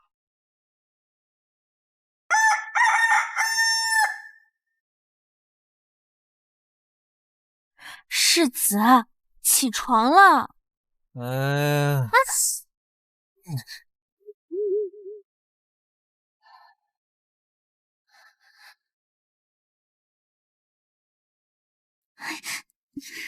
世子啊，该起床了，今天还要去国子监上学呢。哎呀，怎么穿越也逃脱不了读书的命运啊！世子，再不起就要迟到了，这可是陛下亲自下令让你去的，你要是不去，又要被说没有上进心了。我去。这隆庆帝想借我无能庸懦，堵悠悠众口，说关宁没有上进心，说我关宁难当大任。我就要让全天下看看我关宁是不是庸碌之才。好，金月，你去把我昨天作词之事想尽办法散播出去。这次咱要的就是高调，要的就是嚣张。是。真是，听说了吗？昨晚诗阁出大事了，竟然做出了千古绝句啊！这诗作都是从卢府所出，应该是卢夫人所作，最有可能的是卢大人。四诗一词皆为咏梅，众所周知，卢大人偏爱梅。昨晚听说卢大人招人开赏诗大会，是吗？这个事情可是秘闻。邓少爷陈安，邓少爷陈安，邓少爷陈安，邓少爷陈安，邓少爷陈安。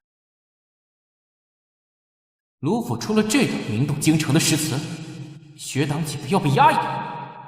我倒是要看看是谁的手笔。哎，关宁来过吗？啊，没有，一直没见着。这位世子倒真不在意，皇上钦点的都不来，真不知该怎么说了。一个扶不起的阿斗吧。不过，我还真希望他来呢。邓公子放心。若那废物世子敢来，我们定要让他好看。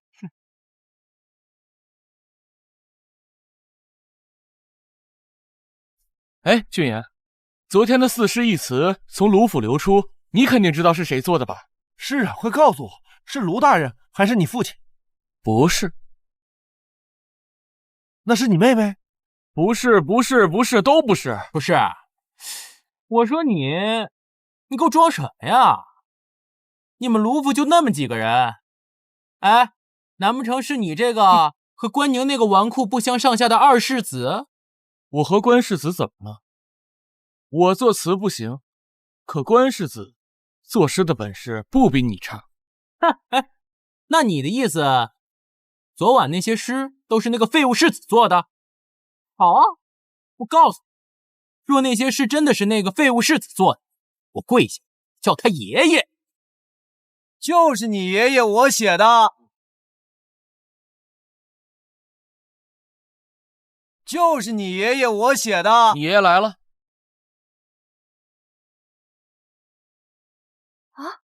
哎，谁呀？哇，他长得好俊啊！这世上竟有生得这般俊俏的公子，我想要嫁给他。一个废物纨绔，就算长得像小白脸，那也是废物。就凭你也能写得出那种诗？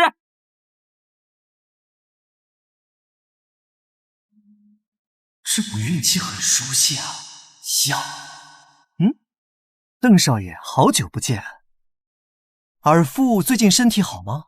尔姐、令妹，还有你那个在费州的弟弟，都好吗？你不要太嚣张啊！哎，尔母最近如何？算了，本世子就不一一问候了。替我问候你全家。怎么感觉世子在骂邓公子？这是关宁，岂敢与我母亲触犯我底线？你现在跪下道歉，我还能原谅你，否则……抱歉，我确实不该羞辱你母亲，差点忘了，尔母必足为天下笑，确实不值得问候嘛。哎呦，邓公子怎么晕了？这是公子晕了，邓公子晕了，这就晕了，这就晕了。关世子，你惨了。邓明志不算厉害，但他背后的学党在国子监势力大，你恐怕要不好过了。管他什么学党余党，神来杀神，佛来挡佛。邓公子，你怎么还不醒啊？闪开！醒醒！醒醒！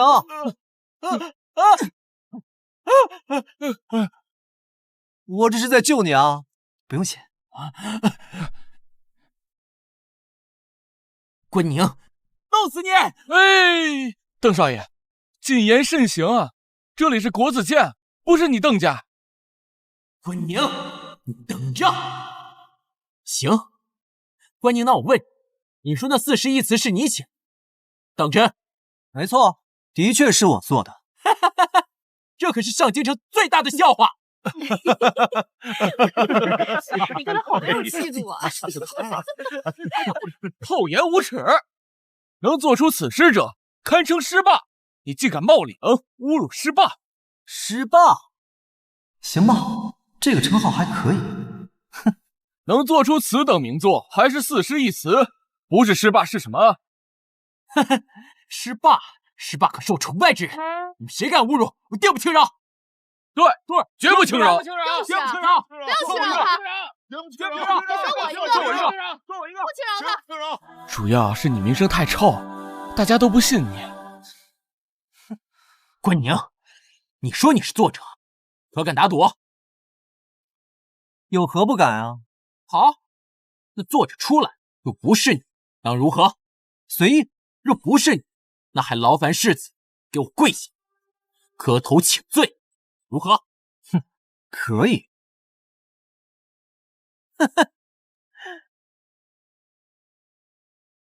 哼，可以。哼，好啊！在座各位可都听到了？是啊，我们都可以作证啊！是，对，可以作证，都可以作证。若确实是我做的，那就在赏诗大会上大喊。你猪狗不如，敢吗？哼，我有何惧？如果你赢了，我不仅给你做狗，我还跪下给你磕头道歉。不过你赢不了，就以你这点水平。诗会马上开始了，是真是假，自有分晓。走，这下可有热闹看了，咱们走吧，赶紧去看吧，走。到时候等着吧，我先不与你计较，到时候我看你如何丢人。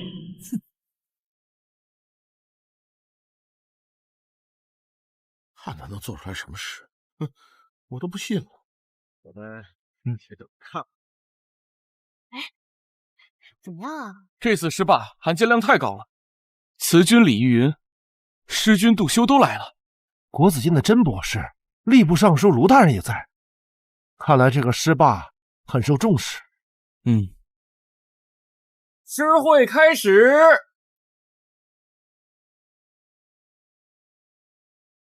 昨日诗阁得遇佳作，一夜传遍京城，今此特地举办大会，为大家鉴赏。下面有请诗君杜修为大家解读。都说这4诗一词是一人所作，今日是要公布作者和名称吗？是啊，不知作者和名称，太遗憾了。对呀，就是得说吧。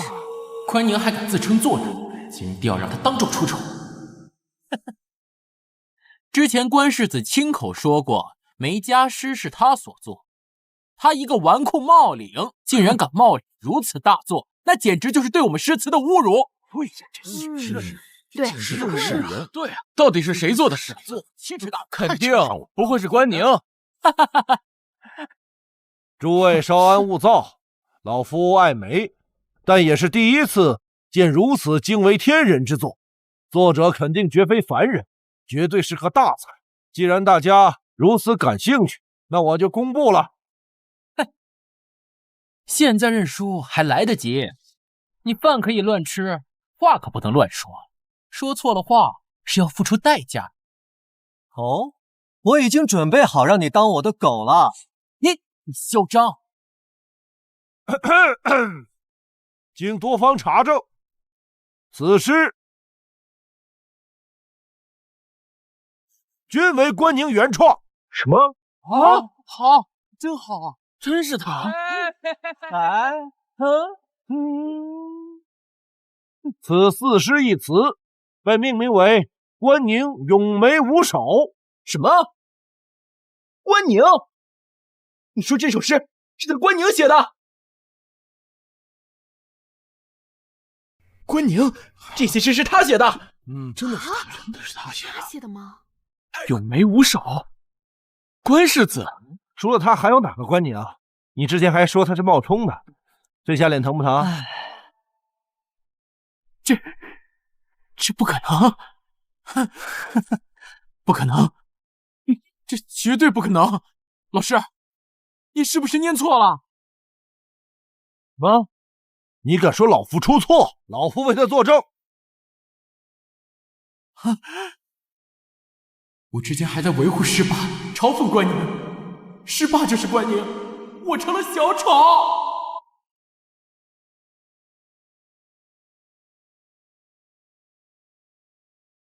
这才是真正的怨气大爆发。真是他呀！这绝对不可能！关宁怎么可能会写诗？这简直就是天方夜谭！那你以为是老夫在胡说八道吗？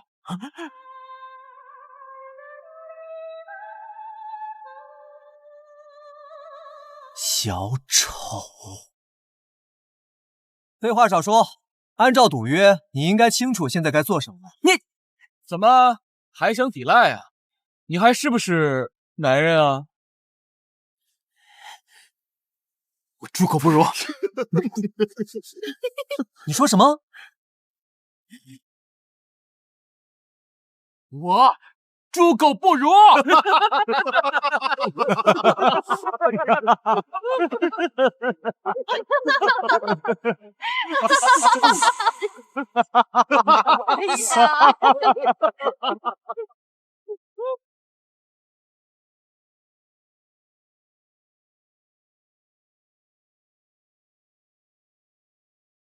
早就知道你猪狗不如了，喊这么大声，很自豪啊！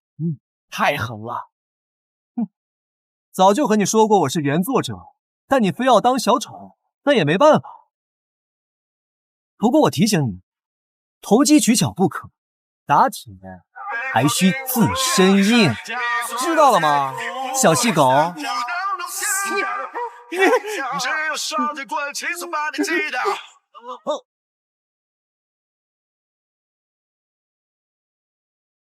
哎，我去，你怎么又晕了，兄弟？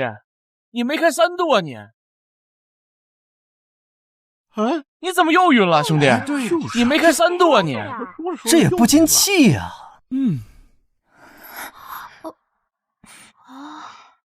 作者还真是他，他一个纨绔子弟，竟有如此才情。他一直都是如此，只不过一直在藏拙。哟，这么关注关世子啊？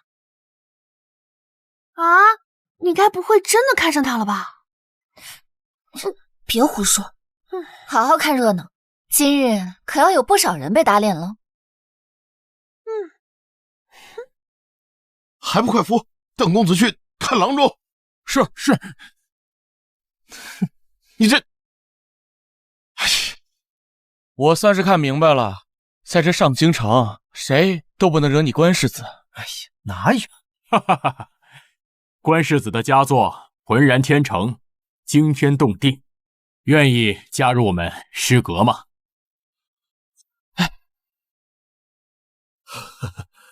我倒以为还是那首词最好。关世子可愿加入我们词阁？还愣着干什么？这诗词两门虽非主学，但在国子监影响力大。就算你被逐出国子学，留着身份，以后也有回旋的余地。等等，没想到以纨绔闻名的关世子竟有如此才情，何不趁此场景再赋诗一首，让我们领略一下风采啊？这家伙没安好心，想看我出丑。此情此景，倒有些灵感，那就做一歪诗，当谜面打一日常务。听好了啊！头尖身细白如银，乱唱没有半毫分。眼睛长在屁股上，你只认衣衫不认人。这是关世子这嘴可真是毒啊！哈哈哈哈哈！关世子啊，虽然这是一首歪诗，但是十分应景，骂人不带一个脏字，不愧是诗霸。哈哈哈哈哈！甄博士，怎么样了？能解出来吗？岂有此理！你，哎，我知道了。针眼子长在屁股上也是针，也是甄博士的针。你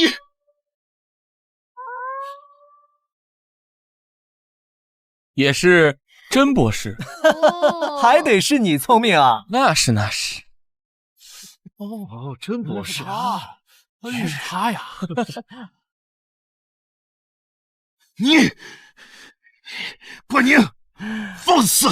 居然在这种场合做这种歪事来毁我声名！你，来吧，运气再猛烈些吧。同为学生，你言辞毫无顾忌，不顾礼数人言，即使有才情，但无礼数，也妄为国子学生。我现在要求你立刻给我道歉！你这长学博士当傻了吧？我长这么大，从来没向别人道过歉，以前没有，以后更没有。不知悔改！明日我就在国子监设考核，届时邀请内阁官员、名流人士齐聚。你若考核不通过，就将你从国子学除名。你好自为之！哼，想让我低头啊？永远不可能！不入六学，终归虚妄。你终将会为你的狂妄付出代价。明日考核之后，你若不过，就将你逐出国子学。哎，在这能吸收的怨气比豆腐还要多，还真是舍不得走啊！哎，没得玩了。兄弟，你自求多福吧。你这次是彻底把国子学得罪到底了。这位甄博士是国子监的考核出题者之一。什么考核？进入国子监前必须要进行一次考核，如果考核不通过，哪怕师格辞格要你，你也不算正式学生。你明白吧？谁说我不会通过考核？关世子啊，我跟李阁主也是考官，但是呢，我们可不能给你放水啊！你要不要提前放弃？是啊，这国子监的考核不是那么简单，你能通过吗？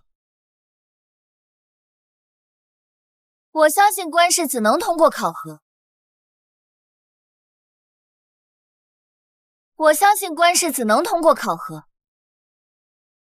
不知这位兄弟是？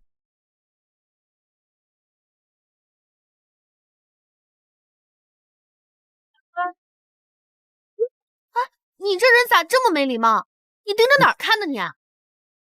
哦，我看这位兄台的胸肌厚实，哎，莫非是五阁之人？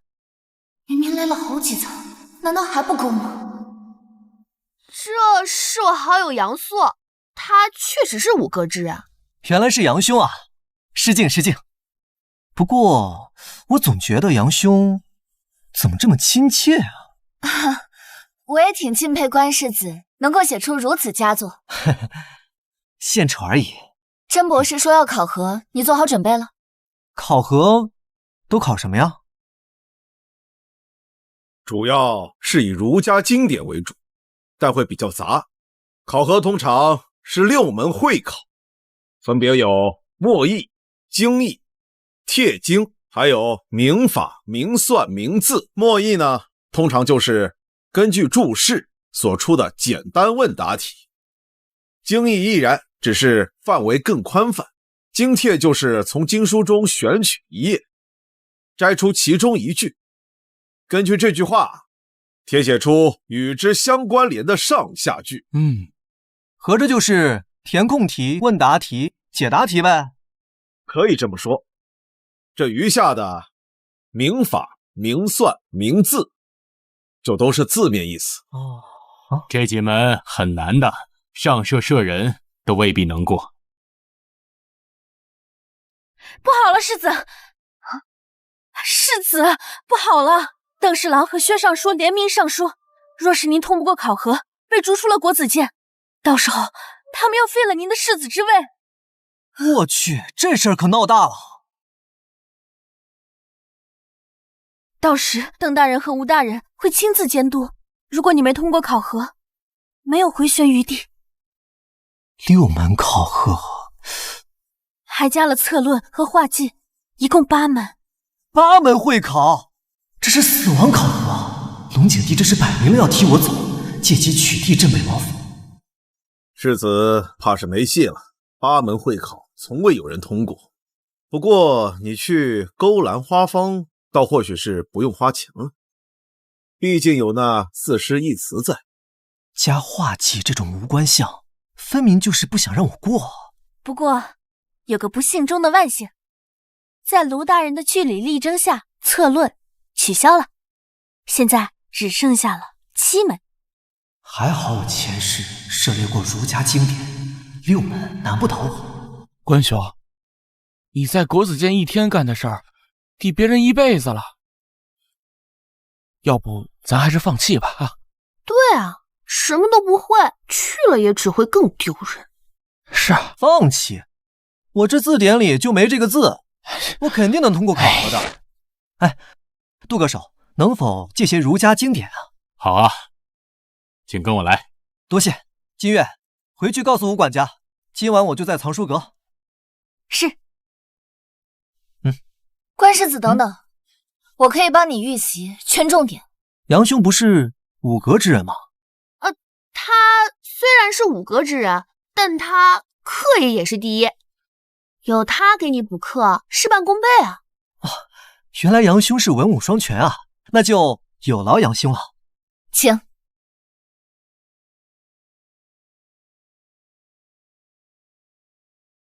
这些架子上都是，就在这看吧，带回去比较麻烦。这么多呀？哈哈哈，这其实只是一小部分，其实你要考的还有……杜公子，你先去忙吧，我跟世子2个人看就好。好，刚好我还有点事，那我就先走了。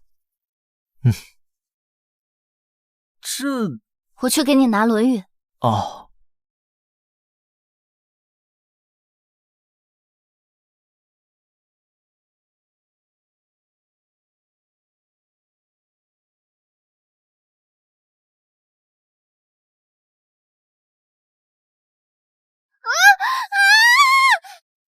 哎，杨兄小心！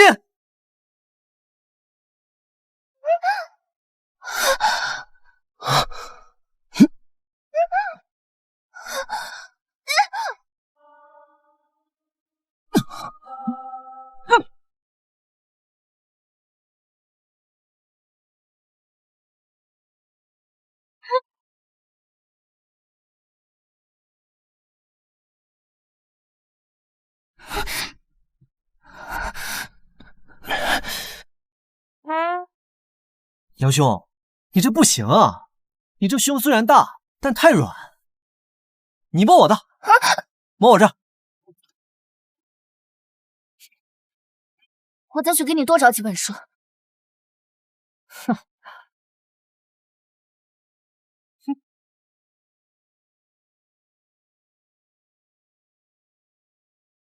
杨兄，你这太够意思了，这我都无以为报。哎，这样，等考核结束，带你去勾栏，找个最好最贵的花魁，怎么样？别说这些没用的，你赶紧看吧。看我圈出来的这个地方，这个地方呢，可能要出经义的题，这个部分呢，应该要出铁经的题。等会儿我给你讲解一下。这么多呀？这我已经缩减很多了，好不好？《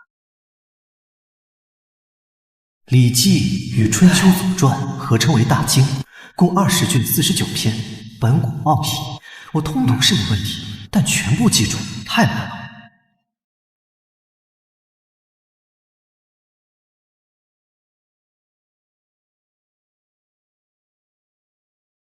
是幻觉，还是我拥有了过目不忘的能力？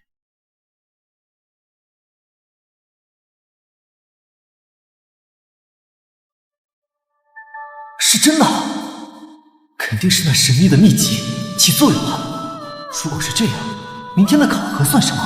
我有这个能力，自身基础也不错，明天必定一鸣惊人。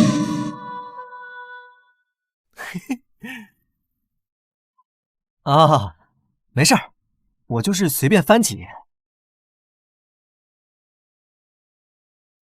哎，对了，杨兄，你为何如此不留余力的帮我？这外面的人都巴不得我这世子不好过。我只是觉得你不容易。镇北王府世代英烈，他的后人不应该落得此下场。湘兄如此真诚，让我实在感动。等考核结束，一定带你去勾栏，找个最好、最贵、最带劲的。哼，咱们能商量件事吗？不要再提勾栏花坊了。你不喜欢啊？那我请你喝酒。我还是赶紧学习吧，不要因为杂事耽误了你的考核。哦。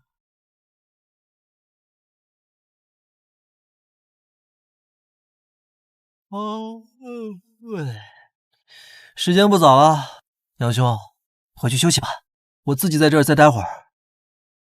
重点标注的差不多了，但还有经义讲解，你再看看《论语》吧，这是必考的。好。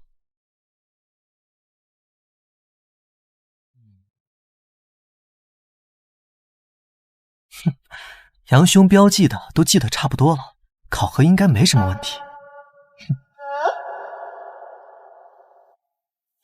真精神，确实对，能行，姿势体大呀，是什么都不行。考核就快开始了，关世子怎么还没来？邓大人稍安勿躁，他若不来，便视作弃考处理，直接开除。急什么？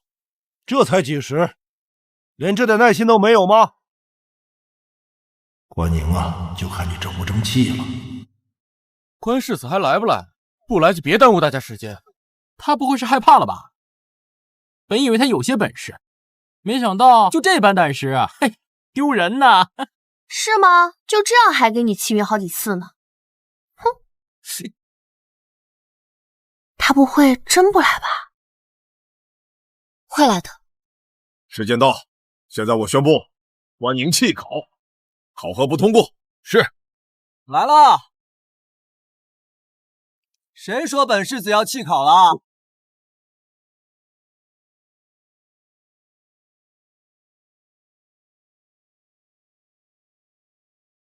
来不来，结果都一样。摆这么大阵仗，就是为了打击我？那我就当着你们所有人的面通过考核，想必各位的嫉妒和猜疑也能让我功力精进吧。快点开始吧。这考完了，我还要回去补觉呢。不急，我会让你很快回去睡的，而且以后都不用再来了。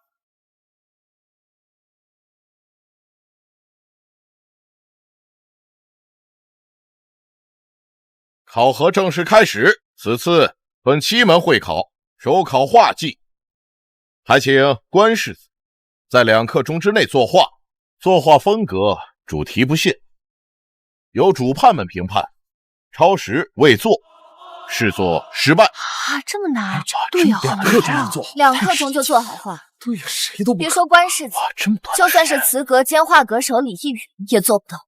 他们就是故意为难关宁，真是可耻。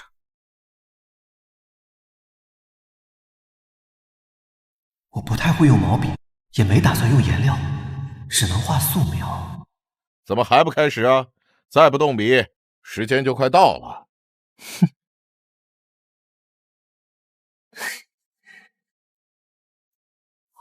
关世子连笔都不会用，怕是没戏了。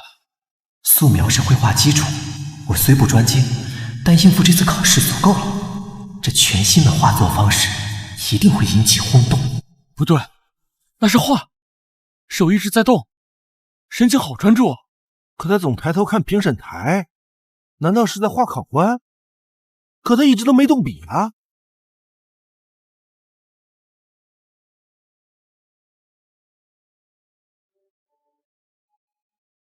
时间到，我画完了，他根本从始至终都未用准备好的笔，能画出什么呀？这纨绔非要丢人，就让他如愿好。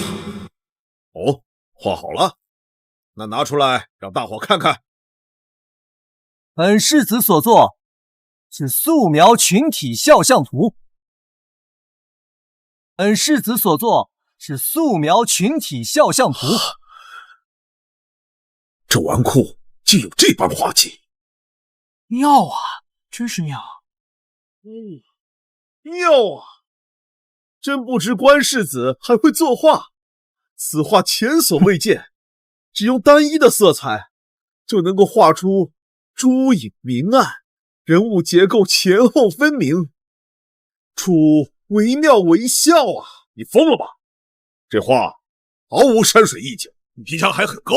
哎，邓大人这就不懂了，这是绘画新流派，学会了素描，对画道大有裨益。关兄，可否将此画借我，挂于画阁，召开赏析会？阁首客气了，你要喜欢啊，送给你了。感谢。诸位请看。哇，好，哇，好真是厉害啊！厉害，惟妙惟肖，竟然是诸位大人的人像，从未见过这种画法，和真人一模一样啊！开创全新流派，太厉害了！我以画阁阁主名义宣布，此次考核，关世子甲等通过，实至名归。好。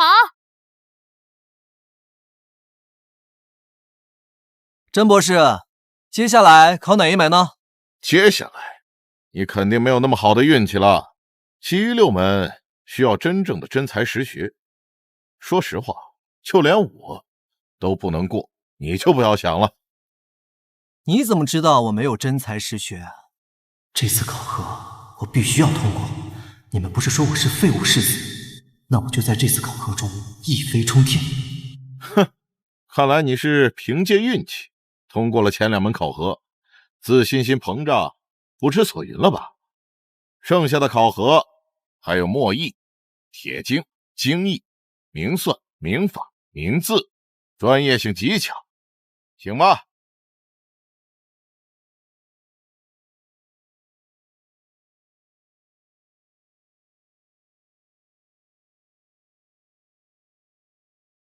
为何没有民法？民法由张博士单独考核。昨天杨兄给我恶补，花了那么多精力，总会有熟悉的吧？啥？杨兄给我圈的重点居然一条都没考？靠人不如靠己，这是出自《礼记·如行》。上不臣事天子，下不侍奉诸侯。性情慎静而崇尚远大，性格强毅而从善如流，学问渊博，而能福音胜于己者。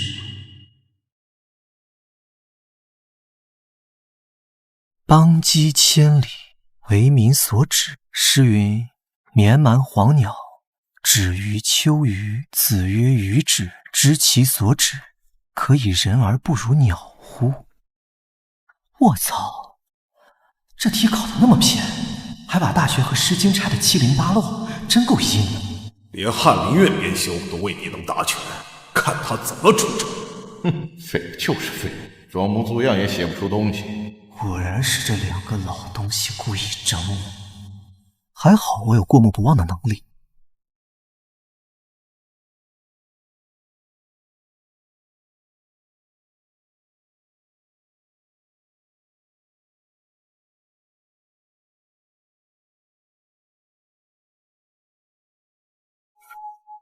有了！邦畿千里，万民安居，昂扬止秋鱼。是知其所止乎？鱼以鸟喻，言君子当知进退。怎么写的这么流畅？莫非他是深藏不露？他肯定是无写一通装样子，这个废物怎么还不停笔啊？一定是瞎编乱造。可这字迹章法竟真有几分风骨。这题也太难了吧！我连出处都不知道，这简直是地狱级难度，比进士试还偏。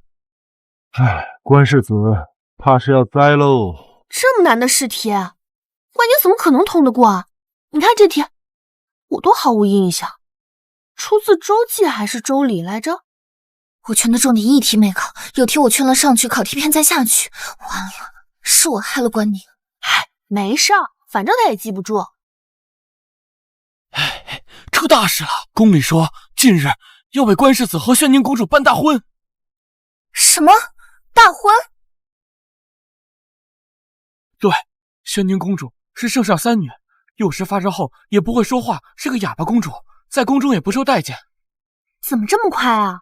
不是刚定下婚约吗？特殊情况，特殊对待吧。镇北王府代代单传，镇北王又不知生死，陛下这么考虑也是正常的。父皇终究还是把宣宁嫁给关宁，不行，我得回去找父皇。我还有事，先走了。关宁考核结束，你告诉我结果。好。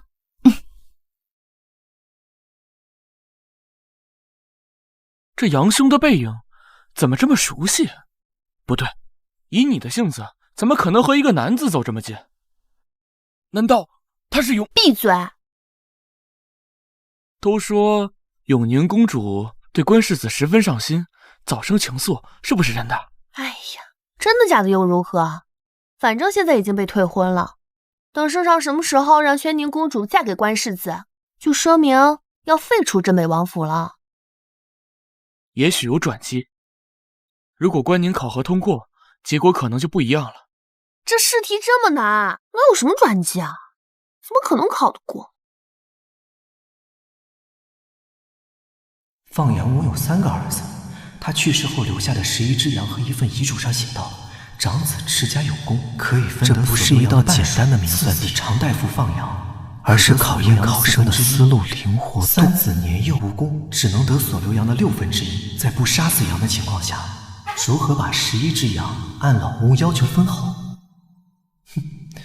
跟邻居借1只羊，11只变12只，长子得6只，次子得3只，三子得2只，加起来11只，多的1只还邻居，完美。哎呀，答完了。不到半个时辰你就答完了，装的还挺像那么一回事。这才过去多长时间？看来是不会做，卷子肯定都是空白的。啊，竟然全都做完了！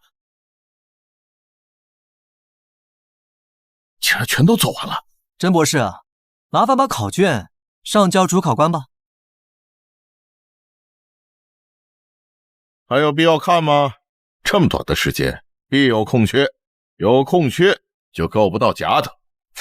甄博士，你这眼睛虽小，但别门缝里看人。身为博士，说这话掉份儿。哼，你真是不进棺材不落泪。啊，这是他写的，卷面如此整洁，清一题是我出的，难度极大，他怎么可能答好？阐述明确，论述准确，还有自己的见解，这水平连我都达不到，他怎么会有这等才学？怎么了？是不是太差劲了？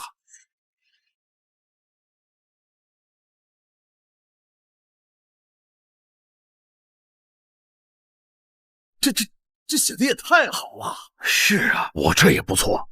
真的这么好吗？啊，这题答得太完美了，铁经无一错漏，真厉害！若非亲眼所见，难信关世子并非文不成啊！太完美了，常长学啊，你是不是看错了？邓大人说我胡言乱语，那你来看看。这误会了，我这是铁经合格，无错。墨役合格，无错。名字无错，经历也没问题，堪比高中进士所答。他一个纨绔子弟怎么会？杜阁老，你明算这科成就极高，你看一下他明算这科答得如何？算法有点问题。哼，我就说嘛，关宁根本没有这能耐。你误会我的意思了，并非答错，事实上是全对。我要向关世子学习学习。啊，你要请教关宁？哼。对呀，他怎么会竟然还要请教关宁？这算法快得惊人，我从未见过。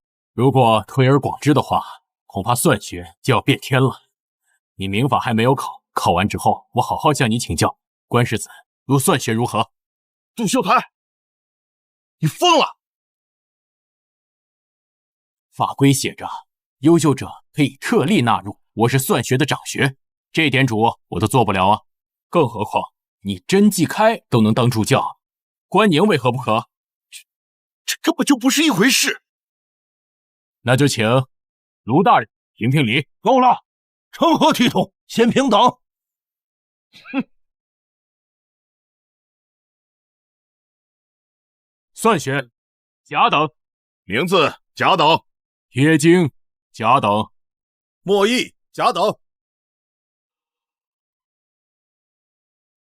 若他通过奇门，我会成为笑柄，成为他的踏脚石，绝对不能让他过。经义以上。甄继开，你摸着良心说一下，这对吗？他答的虽好，但未达到国子监的标准。以上没给错。甄继开，你是国学长学，不是自家掌柜。我问心无愧。关宁6甲一乙，考核不过，逐出国子监。考核已定，考核结束。哼，好一个问心无愧啊！甄博士，我看你的脸皮比城墙还厚呢。关宁，你敢对师长如此无礼？师长？你配吗？甄继开，你为私怨昧良心，也配称博士、长6学？你，我这经义该不该得甲等？你为了赶走我不讲公道，现在跟我讲谈德行。这国子监被你搞得乌烟瘴气，说你是猪，都辱没猪啊！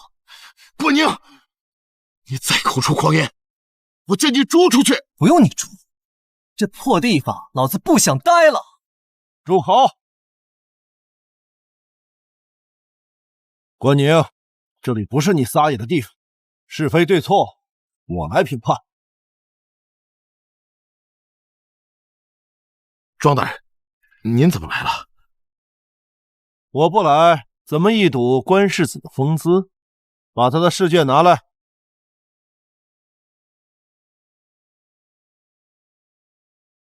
这经义分明可得甲等，可是，好了，继续下门考试。张大人，甄继开为了一己私欲，违背一个身为长学博士的基本道德，这般行径令人不齿。说这般还不受惩处，那我看接下来的考核也没必要进行了。你什么你？你们今天必须给我一个说法，不然我绝不善罢甘休。关宁真是抓住机会，要把甄继开彻底整死，此次不简单呐！关宁，做人留一线，日后好好相见。你把事情做绝了，对你没好处。那看来就没说法了。那这样吧，接下来考书我就不考了，随你们怎么说。那接下来我要说什么，你们也别管。堂堂的一国学府，如此乌烟瘴气。慢着，甄继开由长学博士贬为助教。另外，麻烦各位三缄其口，这次考核过程不许公开，试卷由我亲自封存。关宁，如此处理你可满意？既然祭酒大人都如此说了，我当然没什么意见。接下来你将考核民法，此项考核由我亲自出题，按照规定，我要单独考他。各位都退下吧。张大人的考核极为严格，我才不信关宁能够通过。真是太厉害了，好多个甲等啊！就是没想到竟然会这样。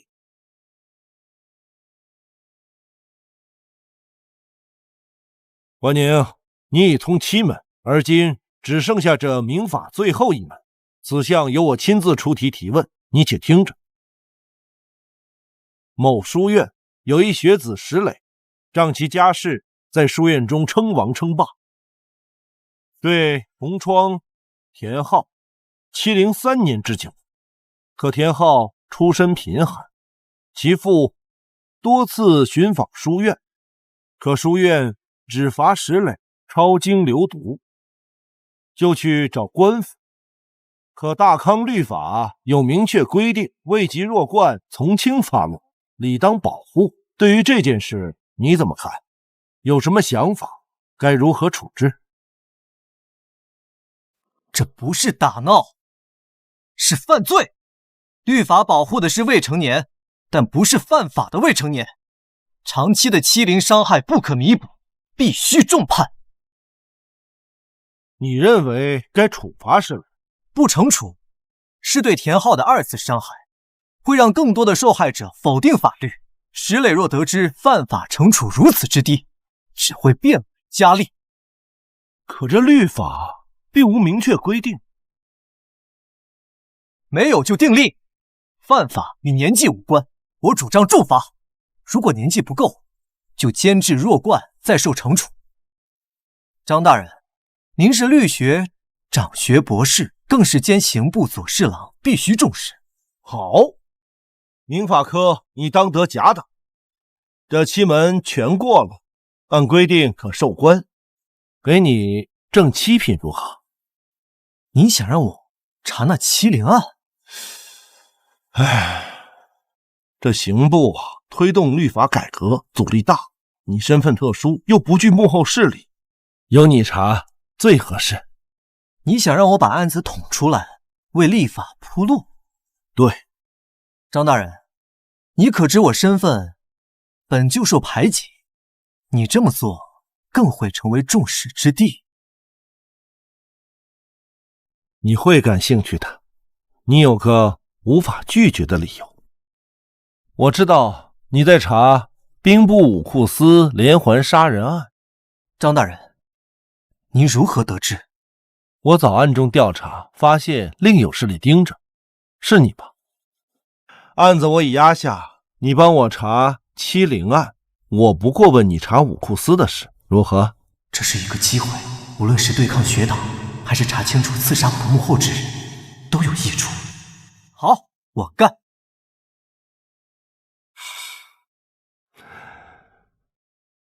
明学这科，关世子居然考了这么久，难道关宁还真的会做？他之前都通过，全靠运气。这可是张大人亲自出的题，这张大人出的题啊，全国没有一个考生能做得出，他一个纨绔能答得上？哼，这不过是浪费时间罢了。所言甚是，我看我们很快便能上奏，将关宁赶出国子监。哼，啊，张大人如何？民法甲等。并自今日起，关世子被任命为监察司捕头。什么？天哪！这个关世子居然7门皆甲，他还是那个纨绔世子吗？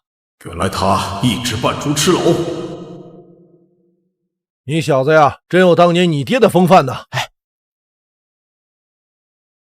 甄博士，此次考核您是主考官，更是发起人，这通报该由您去汇报了。哎，不对，现在该称呼您为甄助教。你，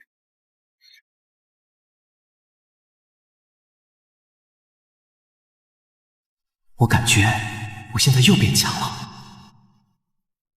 自讨苦吃。行，好了，够了，求你别说话了，我滚还不行吗？我可不想再被他对了，到时候被欺凌的就是我了。没意思。怎么了？你们俩什么表情？我这通过了7门会考，怎么这个表情？恭喜你啊，马上就要成为驸马了。什么意思啊？我收到消息，皇上已经下令，让你和宣宁公主尽快完婚。宣宁公主虽然是个哑巴，但是长相绝美，起码是个公主，你不吃亏。没想到皇帝动作这么快，我要赶紧回去商议下一步的计划。你是不是傻了呀？你以为这是什么好事儿啊？怎么不是好事啊？我关宁一个纨绔能娶到公主，是我高攀了。谢谢诸位关心啊！本世子参加这种考核，那不是手拿把掐？小爷告辞，再见。这什么人啊！太气人了吧！太气人了，无之极！舒坦尽情的骂我功法又精进了。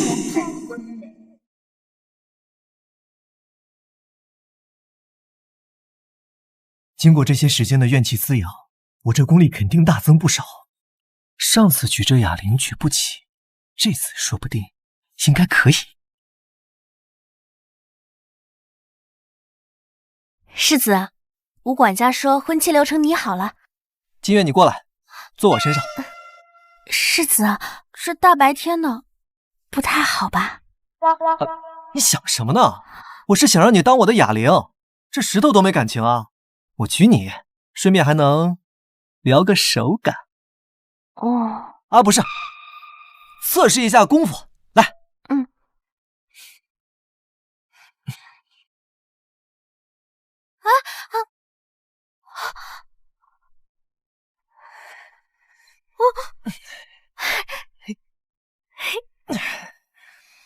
我的功力果然大增，以前我连杠铃都举不起的，现在我居然能单手举金月了。世子，你这也太厉害了吧！之前连哑铃都举不起来，短短时间内你是怎么做的？山人自有妙计。这秘籍果然厉害啊！看来照这势头吸怨气，我早晚能练到天下无敌。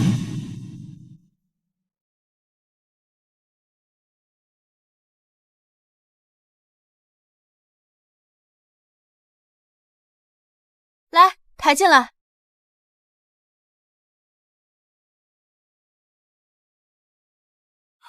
世子，看这叫什么事儿？若是王爷在，岂会如此儿戏？退婚又订婚，还在京城办得如此寒酸，简直有损我们王府的威名啊！嫁个哑巴公主，这是欺负谁呀？这……哎，好了，吴叔，生这嫌气干嘛？我虽然是个落魄的世子，但我的家里人对我都很好啊。宣宁公主临时被换，说明她在宫中也不受待见。既然嫁进门，就是咱自家人了，以后这话就别再乱说了啊。世子心肠真好。另外，那个被退婚的永宁公主，我以后迟早也要娶回来的。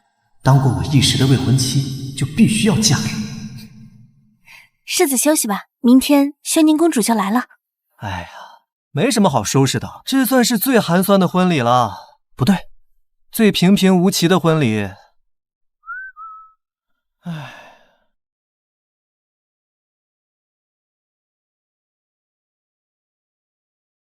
祝贺官世子大婚，开心点！现在你可是驸马了。又是世子又是驸马的，你可真厉害。话说，驸马是什么马呀？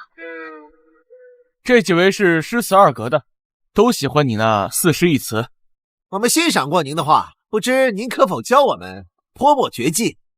杨长学说您以诗助教，以后请多指教。是啊，多指教。你这外相不错呀。是吗？你也可以拥有啊。真的吗？快告诉我方法。塞回你娘胎里重造。你宽哥哥，新婚快乐。谢谢云妹妹。哎，你可是有公主的人了啊，不许打我妹妹的主意。说什么话呢？我是那种人吗？是。宣宁公主到。快！这怕是上京最寒酸的公主婚礼了吧？大康公主虽然尊贵，可宣宁自幼丧母，在宫中人微言轻，又嫁入落魄王府，哪有什么排场可言？皇上已经取消了永宁的婚约，在此婚已是皇恩浩荡，他还想怎么办？进了我镇北王府的门，就是我关宁的媳妇儿，不能落了排场。王府大摆3天宴席，这上京百姓无论贵贱，只要诚心祝福，都来敞开了吃。晋宁就是我关家的人，王室不同，我关家多，皇家不讲排场，我关家讲。奏乐！哎呀，恭贺关世子大婚！恭喜啊！恭喜！立刻找人去筹办，就在府中摆大旗。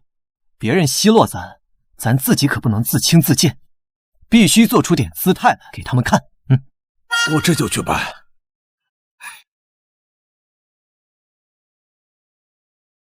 在下王林州，太常寺少卿，此次是护送宣宁公主而来。有劳王大人，进屋喝杯喜酒啊！喝酒就不用了，本官职责已尽，公主已经送到，本官要回京复命。哎，等等，没有陪嫁吗？没有啊。真抠门。新娘子进门喽！恭贺世子大婚！恭贺关世子大婚！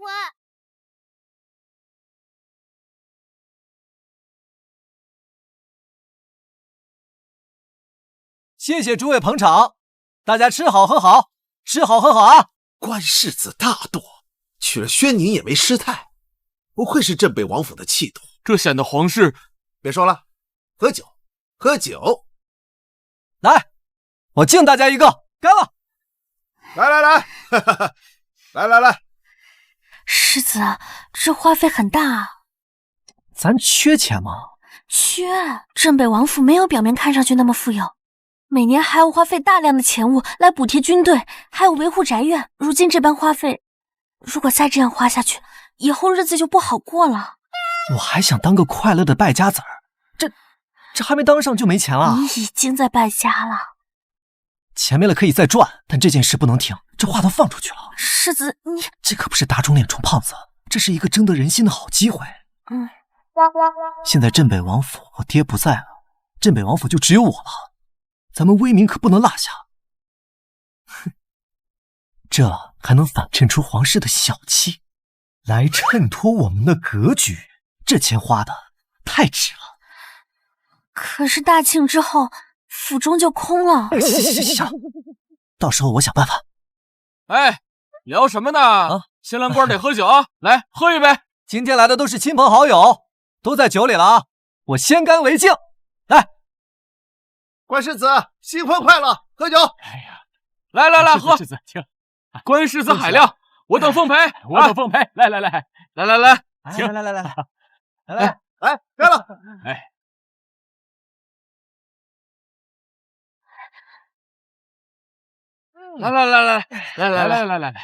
来，请喝个高兴啊！今天要尽兴啊！再来一杯，关世子，关世子，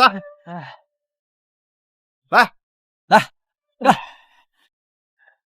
哎呀，不行了，我这一会儿啊还得去洞房呢。你要是不行，我们就替你啊！是啊，对呀，滚啊！来，再喝一杯，来，再喝一杯嘛！来，不行了，我真不喝了，我去洞房了啊！哎，你们慢慢喝。哎，别走啊！咱们喝。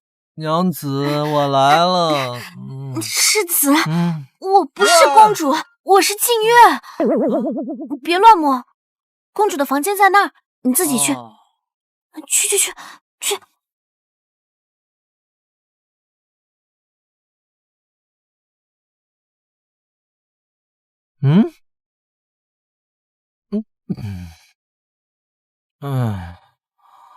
你就这么坐了一晚吗？没反应，睡着了？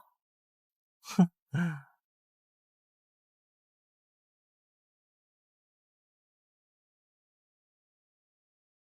美女，而且是大美女，壮大。不过怎么感觉跟永宁公主长一个样子啊？你就这么坐了一晚上？你虽然不会说话，我们可以用眼神或者肢体交流，比如你眨眨眼，或者其他什么动作。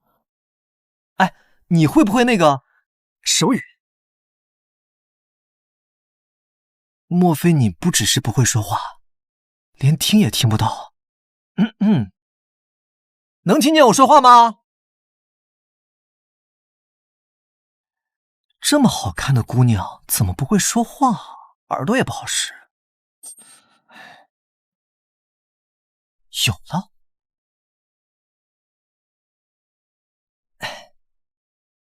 你会不会写字？写字。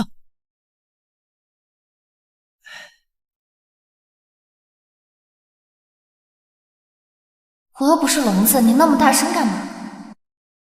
你能听见啊？那你刚才不给我什么反应？哎，以后你就拿这个东西，你想说什么你就写下来。不相信。还挺傲娇，不过我喜欢。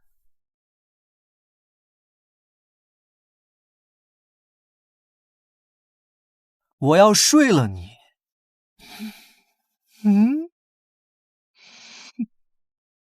出去！哎，咱俩都结婚了，你让我出去，还有没有天理啊？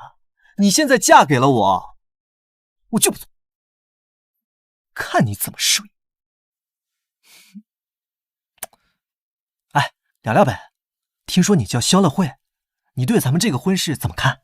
听说你是小的时候生了什么大病，发烧才不能说话，你就不能写点字儿啊？不相信，你出去。好吧，你赢了。来个侍女，伺候公主。是。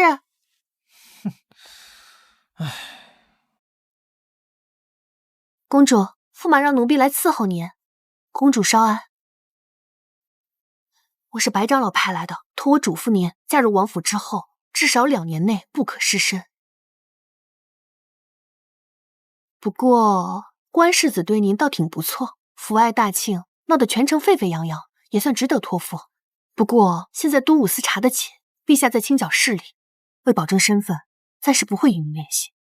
您多保重。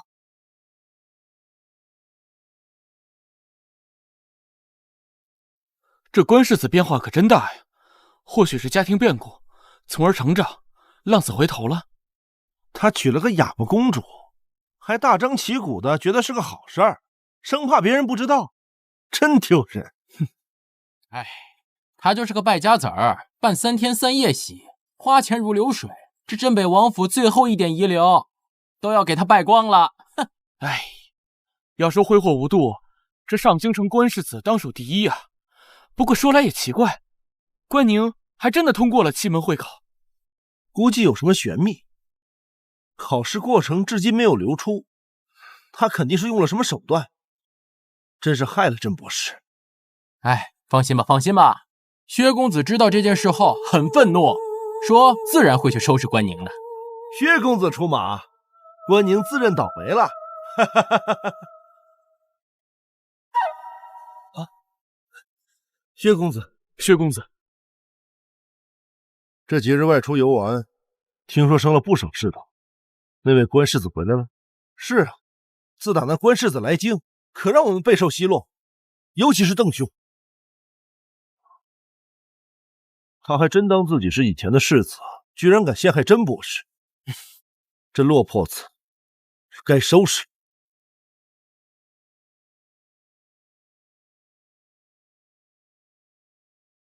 世子，流出王府用度后，只剩400多两，不够这几日的花费支出啊！镇北王府竟然窘迫到这个份上了。府上只有云州有些产业，仅够勉强维持王府的用度。王爷凭势力可坐拥万贯，却从不凭身份谋取私利。唉。我已经给云州发了急信，可那边更难，军费缺口太大。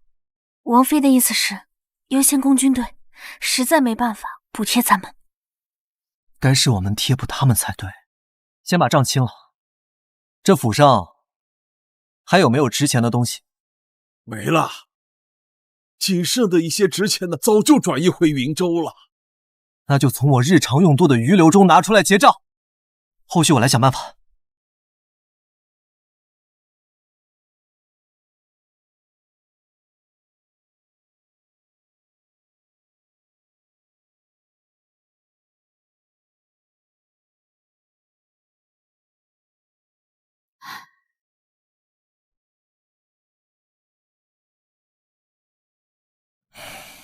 收起来吧，还不至于动你的东西。我不走。既然我媳妇想持家，那就留着吧。吴管家，先把欠款结清。镇北王府从不拖欠，这军费的缺口就这么大吗？可不是吧，世子，近20万大军，单每日吃喝就消耗不少，军费缺久了，怕是要出乱子的。镇北军绝不能散。可我们现在没有这么多钱，目前情况，我们俩负担不起这么庞大的军费呀。没有钱，没钱就卖了这个宅子，万万不可！世子，这是世祖皇帝赏赐，是王府的象征，不能卖呀。为什么就不能卖？屋是死的，人是活的。只要我们王府再度崛起，就是个茅草屋，它也叫王府。镇北军才是最重要的。就是委屈你了，你刚嫁过来就卖宅子。无所谓。放心，日后给你换个更大的。吴管家，卖宅子的事就交给你了。大家也别担心，困窘是暂时的，我通过了7门会考，很快就有俸禄了。世子，您真要去都卜司？听说那儿尽是凶险案子。您是要继承王位的人，怎么能去当个小捕快呢？咱们关家老祖不也是从小卒做起的吗？哼！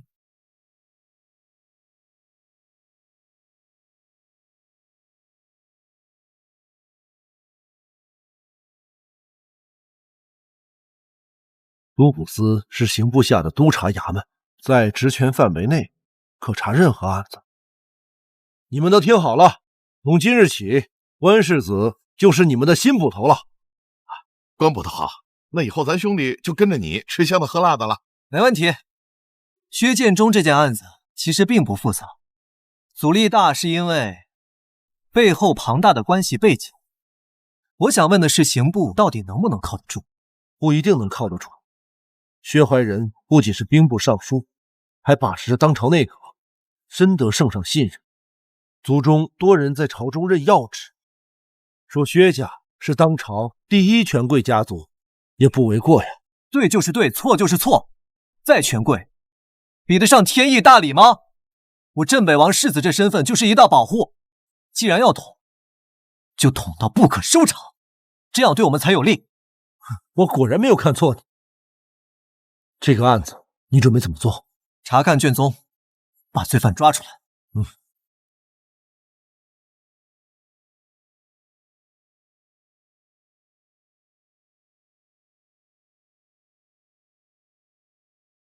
这是畜生，仗着其家世背景为非作歹，这光强抢民女就40多个。这是典型的未成年霸凌案。既然是薛怀仁的孙子，那对付薛家就拿他开刀。把我的差服取来。是。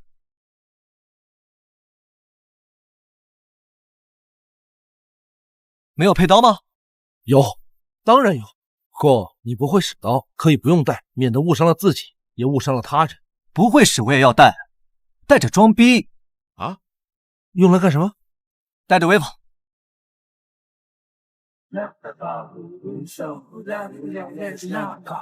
都卜司的人何在？在。在都卜司长期积压着一件案子，案情并不复杂，也都明明白白，但只因罪首背景深厚，始终让其逍遥法外。我到职上任的第1天，就是要把罪首薛建中缉拿归案，依法审判。现在出发。是。搅乱风雨，从此刻开始。站那么远干什么？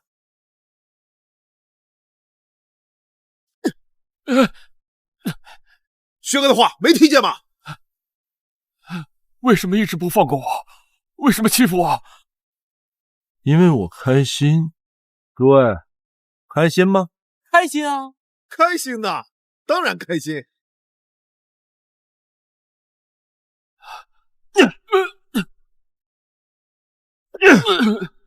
牺牲你一人逗乐我们，不应该吗？呸！听说你爹现在卧病在床，可千万别死了。哼，还想去告我？你看看他能告到我？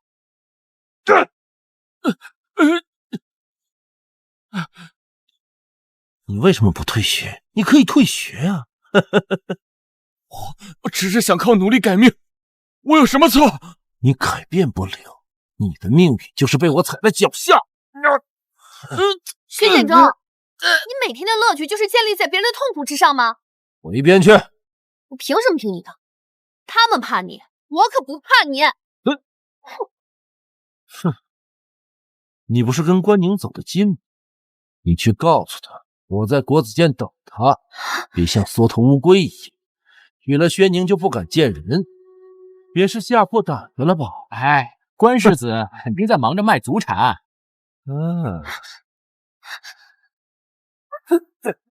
薛建中，你爷爷我来了！你还真当赌坏了。关世子穿上官服，好大的官威呀！带着捕快来，想做什么？我是来抓你的。抓我？笑死我了！你这个小小捕头，我借你2个胆子，看你敢不敢抓我！薛建中在国子监长期霸凌别人，强抢民女，草菅人命，来人把他给我抓起来！是。你，关宁，你疯了吗？你知道你在做什么？关宁，你还真敢抓我，想好后果了吗？你真是个畜生，还能笑出来！关宁，你完了！你竟敢这么冒犯我！你不是说要来找我麻烦吗？现在我来找你麻烦，你能如何？老实点，还能少受点罪。杀了你！杀了谁？你带走。是。我看谁敢动薛少爷！放肆！谁敢阻碍公务，乱同犯一并带走。看到了吗？这就是跟着你的人，平日里对你阿谀奉承，关键时刻屁用没有。带走。走！你完了！一味的忍让换不来别人的怜悯，只会变本加厉。如果你想堂堂正正的站起来，就站出来，指认他的罪行。我等你。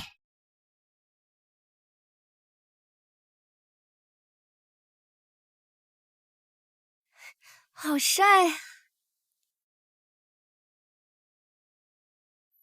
你快去找朱教学，你快去薛家禀报，关宁疯了，完了，他彻底完了，谁都救不了他了，快去呀！正被军调至陇州，军费将大大缩减。哈哈，尝尝看。此次兵户两部共同商议，现合作如此愉快，哈！感谢薛大人。客气了，不是，我们是一家人。不好了，您的孙子薛公子被关宁抓走了。什么？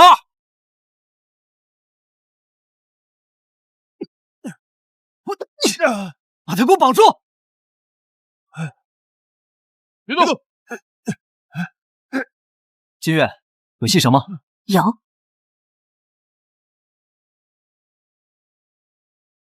关宁，知道你在做什么吗？啊！你现在放了我，我可以当做什么都没有发生，否则我们薛家绝对饶不了你。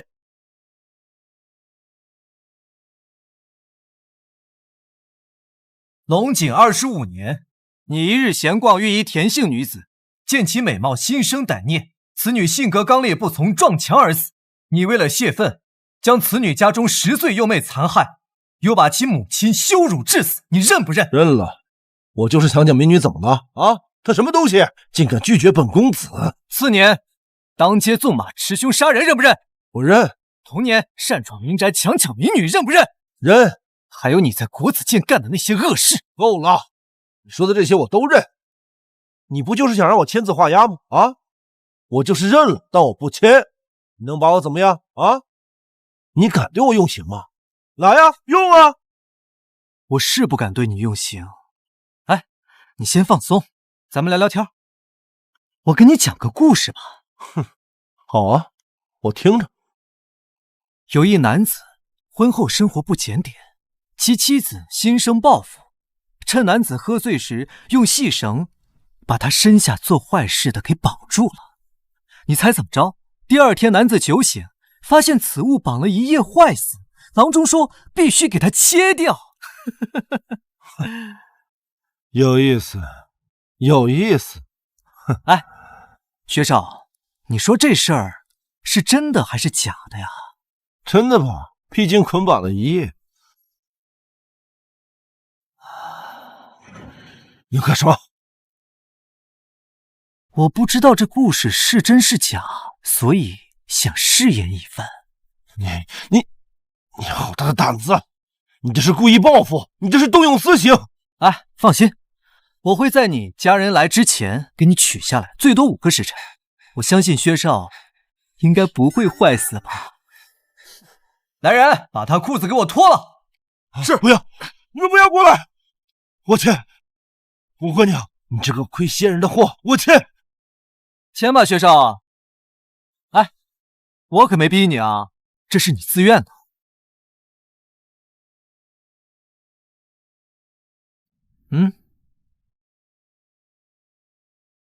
把他下面给我绑起来！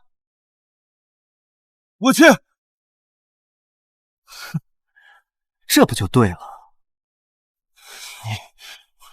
你卑鄙无耻！我就是签了又怎么样啊？我爹是户部左侍郎，我爷爷是当朝兵部尚书。你镇北王府早已失势，谁审判我？公道礼法能审判你。明着告诉我，虽然我们之间没有矛盾，但等我掌权那天，我就会把你绳之以法。哼，你就是个废物世子，你也敢说这样的话啊？我等着你把我整死！哼！不愧是畜生的怨气，瞬间让我感觉到功力增强不少。世子，您居然能让薛建中认罪，你也太厉害了吧！少年好色，老年贪财，只要从这2点上对症下药，谁都跑不了。现在光是薛建中的罪状书还不够，如果现在利用舆论的力量，把这份罪状书传出去，必然引爆全城风雨。到时候，我就不相信薛家会不顾其声名，承受得了万民指责。这是要下狠手？那是自然。我要借用薛建中这件事，把背后维护他的人揪住。林奇，你去多找几家书铺，让他们印刷售卖。记住，必须完成这项任务。是。还要保护人证。对了，诚然，这件事你去做。记住，薛家力大，如果他们用卑鄙手段，很可能让政府翻滚。那些关键证人要隔离保护，避免与他人接触。是。金月，你去找许华，让他做好出面作证准备。如果他拒绝的话，就告诉他，如果一个人腰弯起来了，就再也站不起来了。是。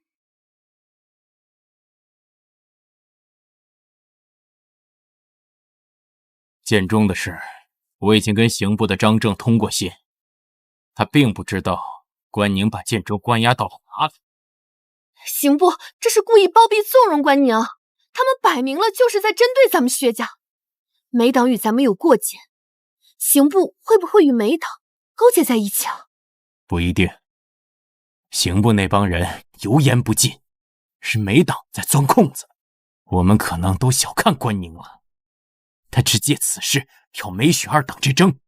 你想想，现在参与的官员有多少，还闹得满城风雨。莫非他是在借势？他是在借势？有这个可能。不好了，现在上京城都传出了薛少爷的罪状，按照上面写的，直接间接杀害了近75人，这太恐怖了！胡说八道！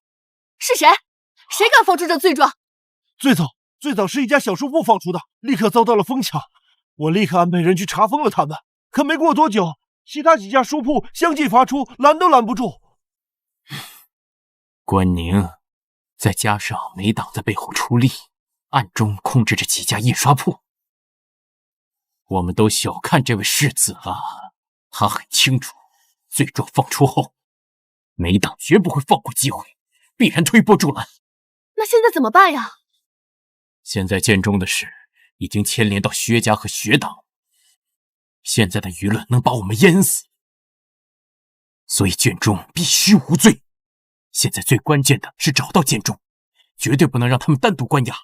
我担心建中会签字画押。他不会那么傻吧？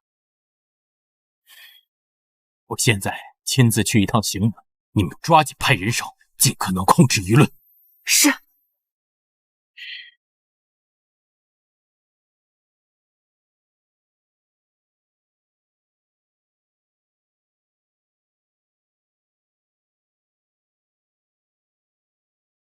薛大人，您怎么来了？常言举贤不避亲，老夫我就亲自来了。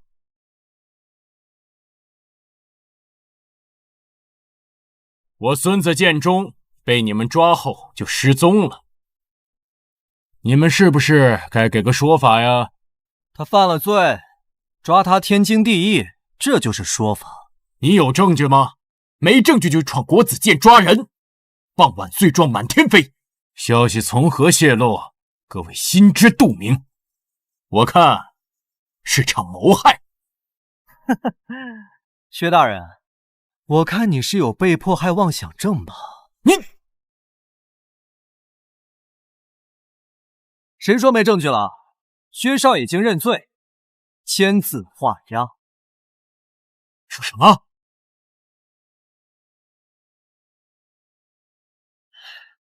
我是真没想到，薛少竟然是这种人。身为一个捕头，我以薛大人您为榜样，必须坚守原则。哪怕这个人是我的兄弟，我也只能大义灭亲。薛大人您看看啊，他都这样了，我能放吗？薛建中罪大恶极，若是不受惩处，公理何在？法治何在？哼，罪状由你一手操办，详情无人知晓，罪名也待考证。你若随意定罪，如何服众？老夫要求重查，必须公开审理。好啊，你们怀疑查案过程可以重审，但必须是3堂会审。一个薛建中根本无伤大雅，我的真正目的是要打击薛党，只有3堂会审才能把这些人一个一个拉下来。3堂会审要惊动大理寺、督察院联合审问，只有大案才能用。你确定要闹这么大？确定，我是本案的主官，有权提出3堂会审。薛建中作孽无数，就算薛家手眼通天，也抵不住3方详查。关宁这是在阳谋啊！高，实在是高。我若不同意呢？若召集不起3堂会审，我就去告你状。我倒要看看大康的天是蓝还是黑。好你个关宁，老夫记住你了。哼！薛大人，慢走不送。感觉真不赖啊，这薛家的怨气就是纯正。看来等解决薛家，我的功力又能大大提升一波。这次彻底把薛大人给得罪了。公理道德自在人心，如果因为涉案人身份背景就避之不及、唯唯诺诺，那要这法治还有何用？说得好，我尽快就去找大理寺卿，准备3堂会审，越快越好。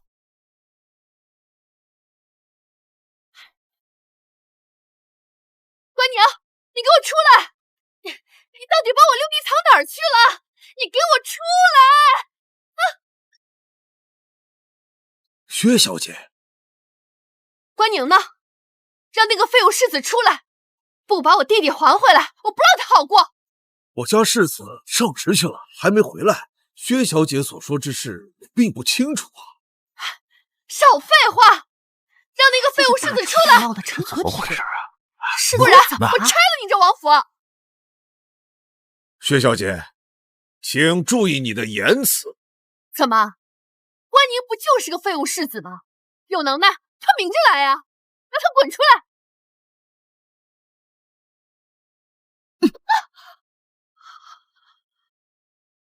敢打我！全京城都没有人敢打我，你信不信我？让你来打，你敢吗？虽然轩宁公主不受重视，但怎么说她也是公主，我不能打。赶紧滚！什么？薛小姐，公主让你滚。好，你们两个给我等着！我早晚要让你们整个镇北王府的人都付出代价！哼！公主，您真霸气。不过世子也太能惹事儿了，居然把薛建中抓了。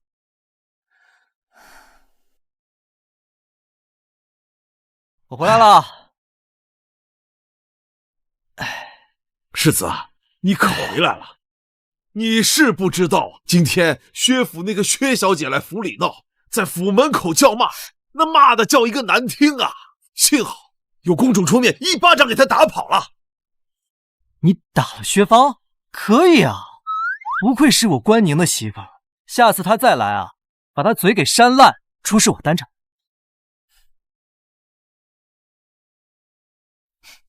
还是媳妇疼我，饿了一天，快吃饭吧。哎，金月，过来一下。你去盯着点三堂会审的风声，尤其是薛家人的动向。是。哎，今天实在太累了，能不能一起睡啊？就躺在一张床上，我保证什么都不干的。你看我累的，我躺下就能睡着。只能在一张床上。好，只要在一张床上就行。不许乱碰，不许乱动，不许乱摸。我保证遵守。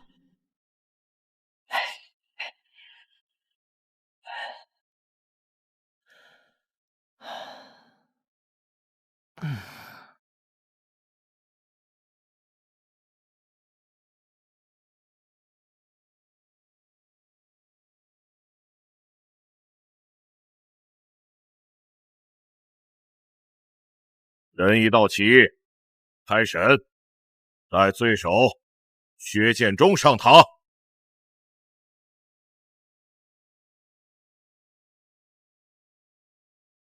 在下薛芳，是薛建中的姐姐，她因年幼受惊失语，由在下代理接审。你有何话要说？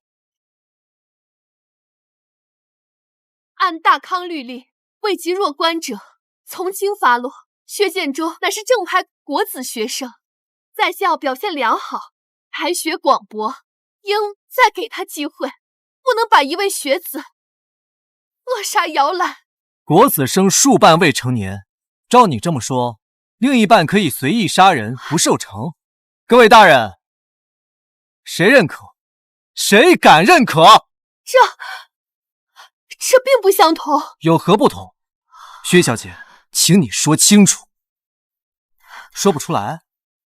说不出来，你他妈就是个双标狗！粗俗！我跟你解释解释，什么叫双标？双标就是双重标准。你对薛建中是一种标准，对其他人是另一种标准，这就是双标。你就是个双标狗。没话说了，因为错的终究是错的，你再给薛建中辩解也没用。曾为民申冤，靠的是正义，靠的是公正，如今却违背了道德和原则，自然无话可说。你说他表现良好，才学广博，这话谁说的？国子学助教甄继开。甄继开，把甄继开带上堂。甄继开，我问你，薛建中在国子监表现如何？回答问题。表现还可以。哼，这话你都说得出来，他在国子监欺凌许华这事，你知不知道？哎呀，这只不过是小打小闹嘛，也算不得什么。没错，你说我欺凌他，有证据吗？我就是证据。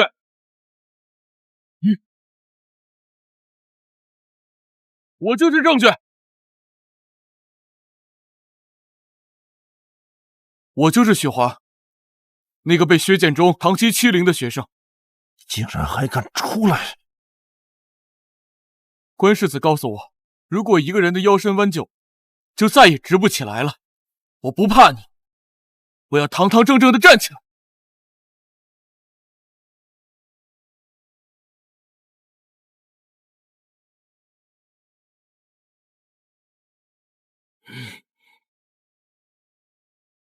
这一片是薛建中用热油浇的，这里是用蜡烛烧的，还有这里是用刀割的。他丧心病狂，天天欺凌我，让我跪下，让我吃土，扇我巴掌。天哪，薛建中真是个畜生呐！仗着家里有权有势，居然不把人当人呐！薛大人怎么养出这么个畜生孙子？这简直是对薛家的耻辱啊！对啊，我父心疼我，去国子监找朱长学，但他却置之不理。我父不平，又去找官府，不但被驳回，还被打飞了腿。薛建中找到我家，羞辱我的父亲，逼得他活生生上吊。许华出身穷苦，好不容易进了国子监，为了来之不易的机会，为了光耀门楣，他一直忍让。结果这是换来了什么？你也有儿子，你儿子如果是这种的遭遇，你还会说小打小闹吗？诸位大人，我想问问，什么叫公平？这是公平吗？还有什么错？还有什么罪换来这种遭遇？他只是薛建中犯罪的一个缩影，把其他受害者都带上来。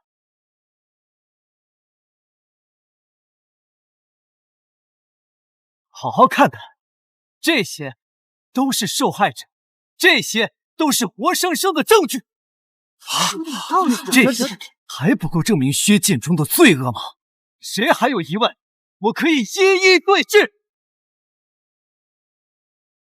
这些还没完，薛建中首案便是2条人命，拖了2年，迟迟未审。为何？我所说的都与本案有关，3堂会审是大康最高审判之地，难道还不让人说话了？住口！小小捕快也敢在此撒野！薛大人，为何阻拦呢？是不合规矩，还是不敢呢？莫非薛大人感觉薛建中所犯的罪行有疑问吗？啊！此案必将成为大康近3年最大的案件，朕倒要看看谁敢藏着掖着。关宁，继续说。据调查，薛建中的首个命案，京兆府西尾衙门未经严查，直接判了无罪。去年年中，他及同伙殴打我摊摊主，将其直接打死。胡月强抢民女，此女性格刚烈不从，他竟将其一家3口活活的打死。薛建中，此等恶行毫无底线呐！更没底线的是，这些案件由新河街衙门受理，他们找无辜的人顶包受刑，而包庇薛建中的官员都与学党有关。可恶！圣上门前，天子脚下，竟有如此恶事，实在是令人震惊啊！正是这些官员的包庇，才让薛建中犯下如此滔天的罪行。这些还不够严惩吗？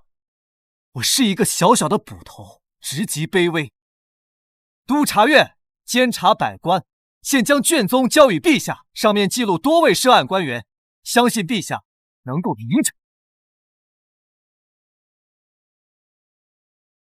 本案到此水落石出，如何评判，相信各位大人自有定论。我这小小的捕头便不多言。这小子确实有2下子，可我也不是好惹的。陛下，没想到我孙儿竟犯下这等恶事，是老臣的失职。但即便他是我孙儿，也不能有特权，不能违背道德与律法。老夫代孙儿向你们道歉。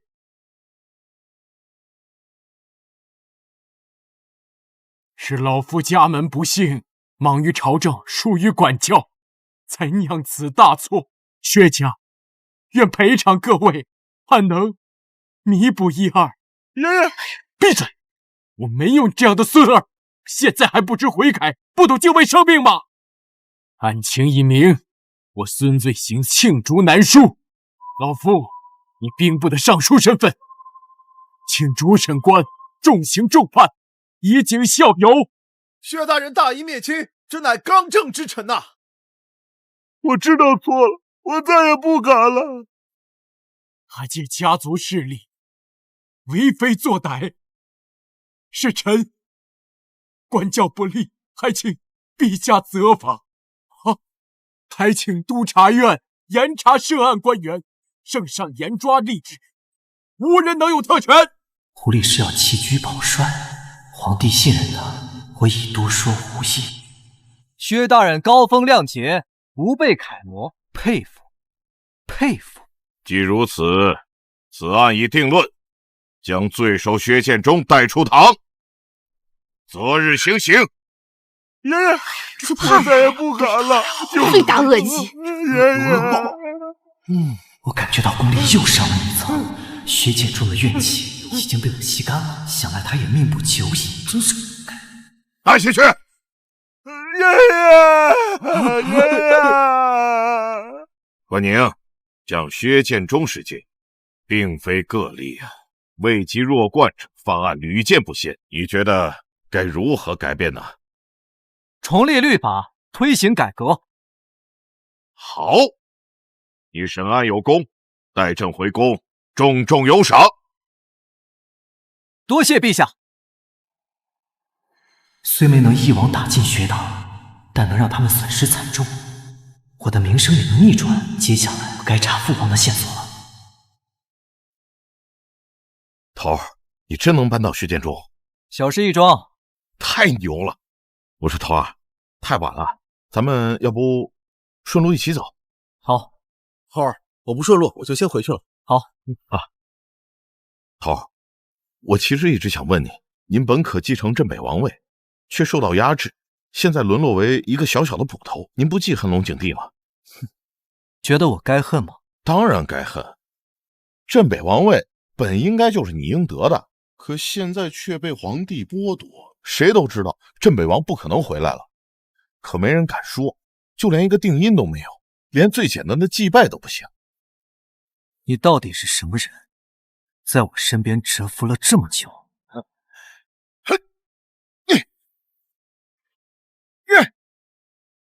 来杀你的人，谁让你不安分？安分度日，当一个纨绔世子不好吗？非要争那个镇北王位，找死！你是龙景帝派来的？是，又怎么样？目光短浅，我功勋之后不明不白死了，皇帝怎么向百姓交代？他绝对不会想杀我，你也不是真的想杀我，而是想挑起事端吧？你说吧，你是哪股势力的？他和跟我来京路上遇到的刺客是同一拨人，和那只千叶刃又有什么关系？关世子果非常人，看来所有人都被你骗了。纨绔是你故意装出来的，不过你不会武功，还是得死。听说过反派死于话多吗？我才吸收了波怨气，功力大增，正好把你试试道。去死吧！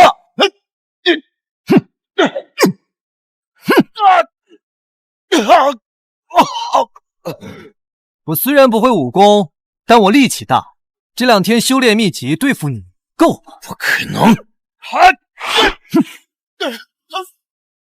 说，到底是谁？我说死！想知道？你做梦！那就死！我的功力果然更上一层了，如今居然已经达到了1品武士境界。关捕头，关捕头，不能被人发现人是我杀的。如果现在我遭遇到了刺杀，那别人必然会怀疑到薛家的头上，这样我不仅能借此大做文章，还能掩盖这件事。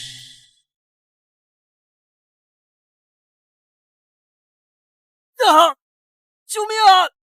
救命啊！怎么回事？光头，伤势重不重？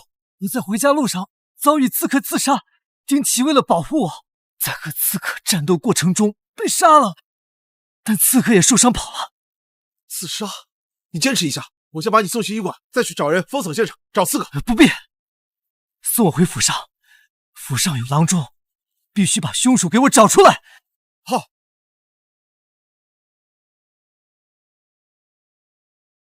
关宁有没有事？我已经把捕头送回府上了，暂无生命危险，但据郎中说，差点要伤及内脏。丁奇死了吗？对，致命伤是一剑割喉，他的胳膊手腕处有明显的捏伤，这是一场有预谋的刺杀，凶手特意等到他们二人进入胡同行刺，明显是事先探过地形的。有线索了吗？属下已经派人下去抓捕，但怕是希望不大。听说薛芳曾经去过关宁府上找过关宁麻烦。对，他当时还大闹了镇北王府，很多路人都可以作证。这关宁得罪了薛家，现在恐怕所有人都认为他被刺杀与薛家有关。就算此事另有隐情，也要盯住薛家。现在你带人去薛家一趟，例行询问。是。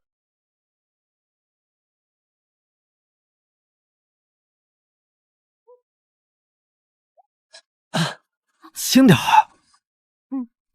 世子，都捕那边说刺杀您的凶手找到了。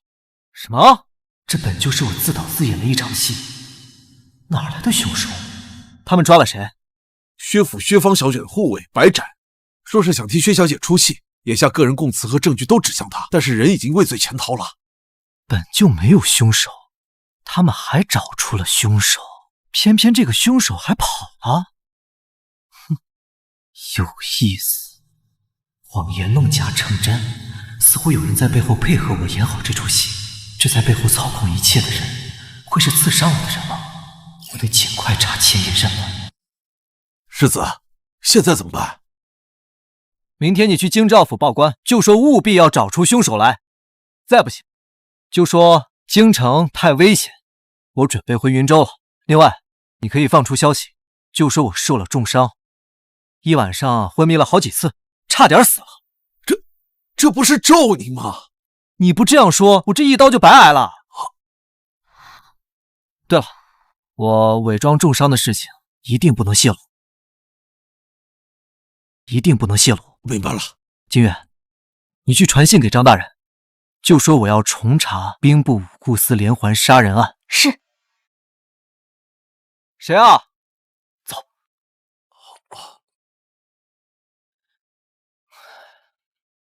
哎。进来。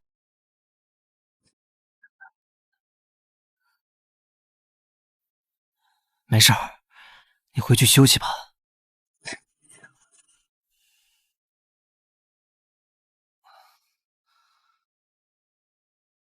谁伤了你？不知道啊，刺客跑了。那你注意休息，我要回宫待几天。我受伤成这样，你不照顾我还要走？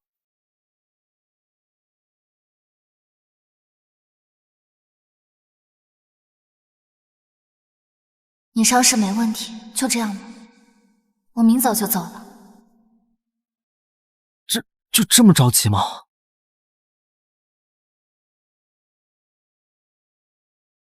好好休息吧。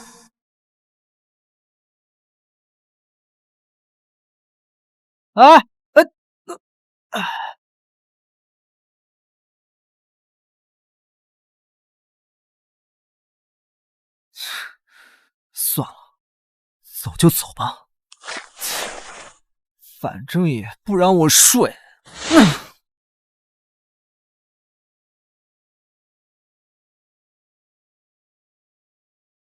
关宁，哟，杨兄，你的伤没大碍吧？没事儿，倒是你讨和后就没见着你人了，忙什么去了？这位可是公主，你哪能随意捡？哼！这是上好的清创药，我特制的，疗伤效果很好，你试试。多谢。哎，对了，听说你夫人回娘家大半个月了，还没回来啊？对啊，说是回宫了，现在也没个音信。我感觉娶了个假老婆。那你安心休养，我们就不打扰了。行，那我们先走了。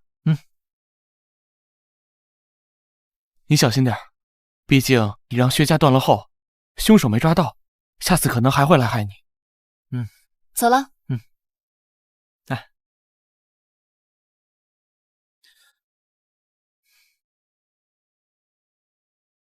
杨兄身上怎么会有女子的罗帕？还是拿去给杨兄吧。哎，多待一会儿嘛，还是见关宁没大碍就放心啦。我看你啊，情根深重，要不找陛下说说，把你也嫁过去得了呗。别乱说话。哎，光，宣宁公主回宫里做什么？她在宫中也就跟你关系好点吧。兴许有别的事，我先走了，你们自便。哎，奇怪啊，着急来看关宁的是他，急着走的也是他。说起来，关宁大婚那天，我见了宣宁公主一面，发现她长得和永宁公主好像啊。哎呀，何止像啊，这俩人是长得一样，只是性格不大一样啊。那他们是双胞胎？不是，据说宣宁公主呢是一落民间的，因长得和永宁公主像，才被接入皇宫，也因此不受待见。哎，你这大嘴巴，别往外乱传啊！哎，放心吧，这点节操我还是有的。走。永宁公主和宣宁公主长得像，我倒头次听说。不过他们为何讨论永宁公主？难道杨兄其实就是永宁公主？这是兵部连环杀人案的卷宗。这案子虽然已经过去1月有余，查案的难度很大，但也有好处。你是说，因为背后作案之人已经放松了警惕？想要查清楚这件案子，我们必须去一趟兵部，盘问武库司的当值人员。但兵部的邓大人不是个好说话的，我们不一定能过他那关。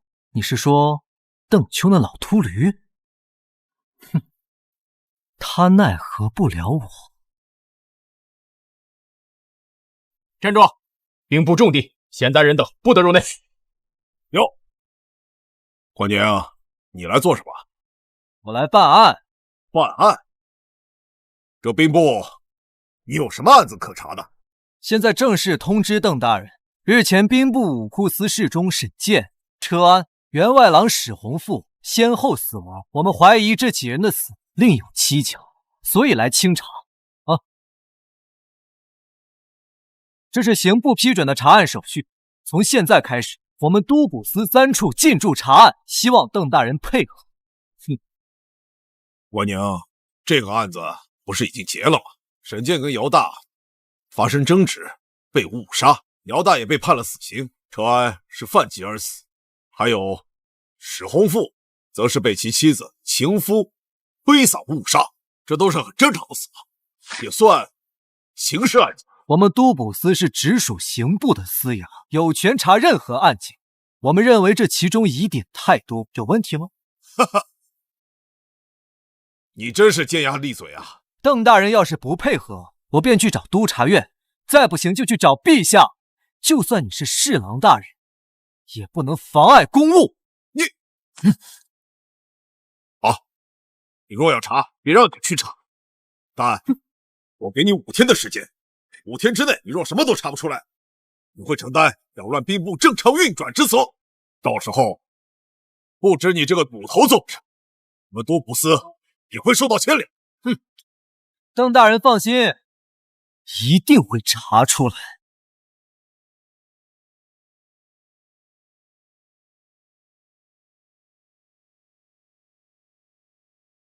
我真不知道这调查有什么意义。他们每一个人都是正常死亡，你们还能查出什么？您先别着急，我们只是有些怀疑，也只是走一个正常程序。有什么赶紧的，你看我们现在忙得停不下手了。我问你，前员外郎车安有什么病症？我不知道。你觉得我一个武库司郎中会一天关注这些小事吗？我还有公事要忙，恕不奉陪。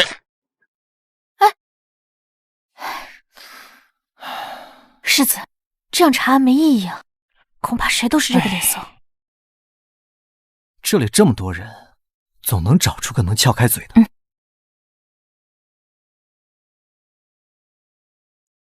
大哥，能不能问你几句话？看样子你应该不是正式的差吏吧？确实不是正式的，我在这可是干了快5年了，到现在都没给我一个正式的名额。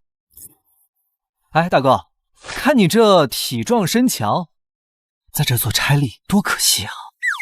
不如我给你介绍，去个商铺做差役，月钱保证比在这儿高。真的吗？你也知道我的来意，有几个事儿想要跟你聊聊。上面吩咐过，说你们是来找茬的，不让我们说太多。有我罩着，你还怕这个？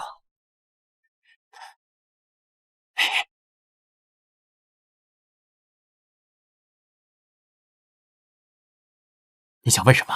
我觉得吧，这几个人里面死的最冤的就是史员外郎。为什么？难道他死的不正常吗？是他婆娘不正常。他婆娘长得5大3粗，皮肤极黑，我觉得是个正常男人就不会看上。还有情夫，我才不信。这不好说，万一就有特殊癖好的人呢？你对车安熟悉吗？熟悉啊，我就是车世忠手底下的人。车世忠有点病症，我还经常帮他买药。他经常抓药的地方是在哪儿？德善堂。德善堂。哎，那你知道沈健和姚平为什么发生了斗殴吗？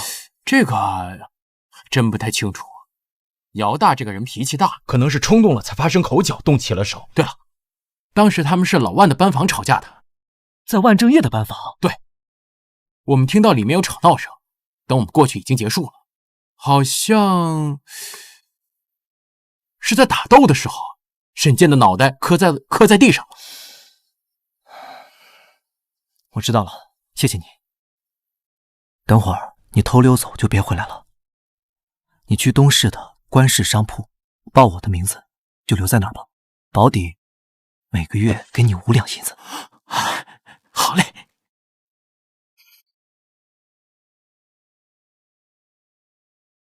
世子，这是今天所查的汇总信息。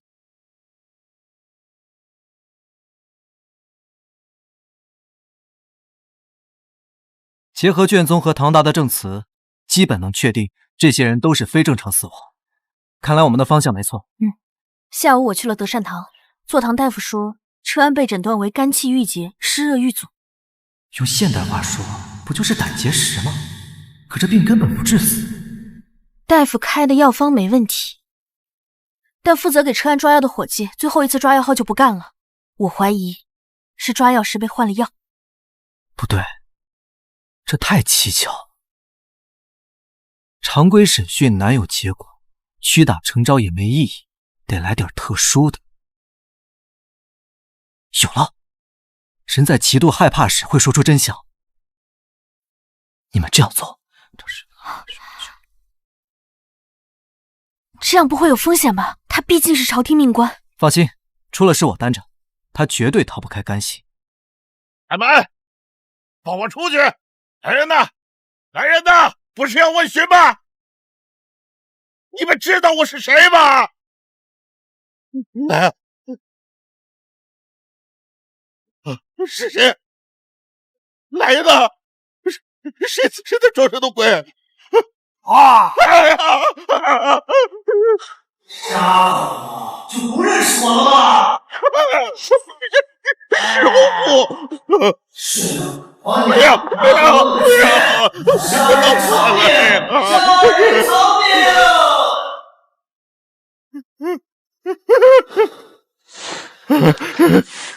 命！装神弄鬼！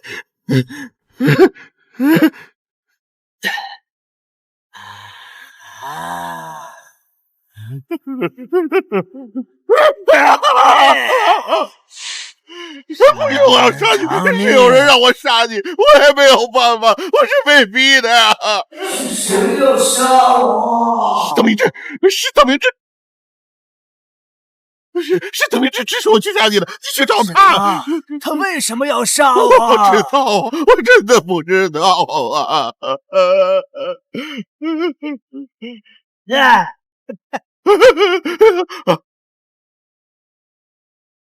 怎么是你？怎么是你？你们装神弄鬼！说说吧，邓明志是怎么指使你杀了沈洪富的？哼，你刚才说的话我们都听见了。你不是主谋，配合就能开罪。如果你不配合的话，哎，听说你天赋异禀方面强悍，那我会把你阉割，让你做太监。你敢？老子连薛建中都能整死，你说老子敢不敢？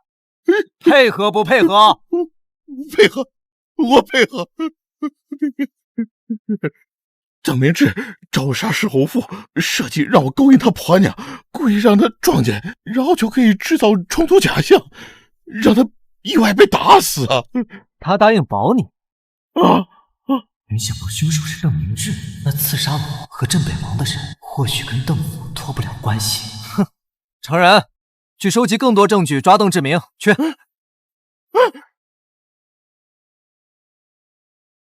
程然，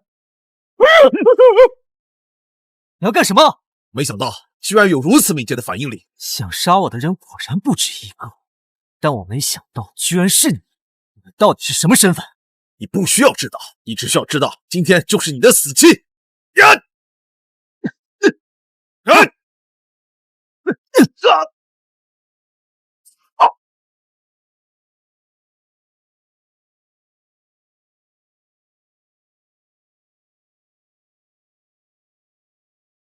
杨兄，你怎么来了？兄弟小心！我糟了，是我爹呀！听见我。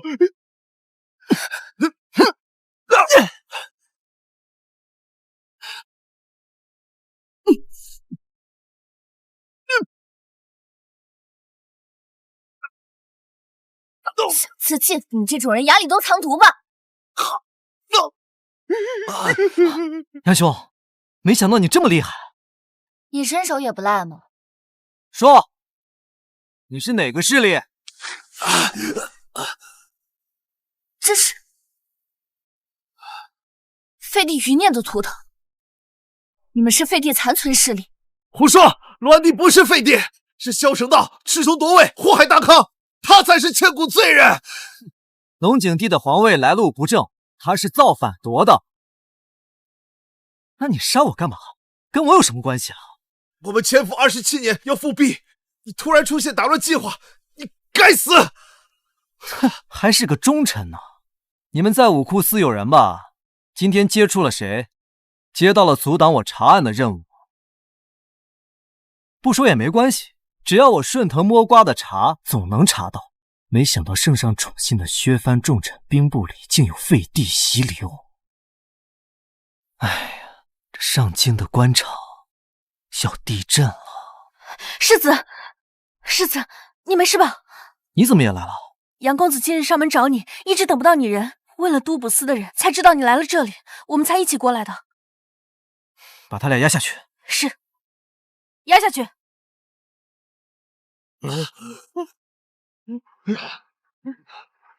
我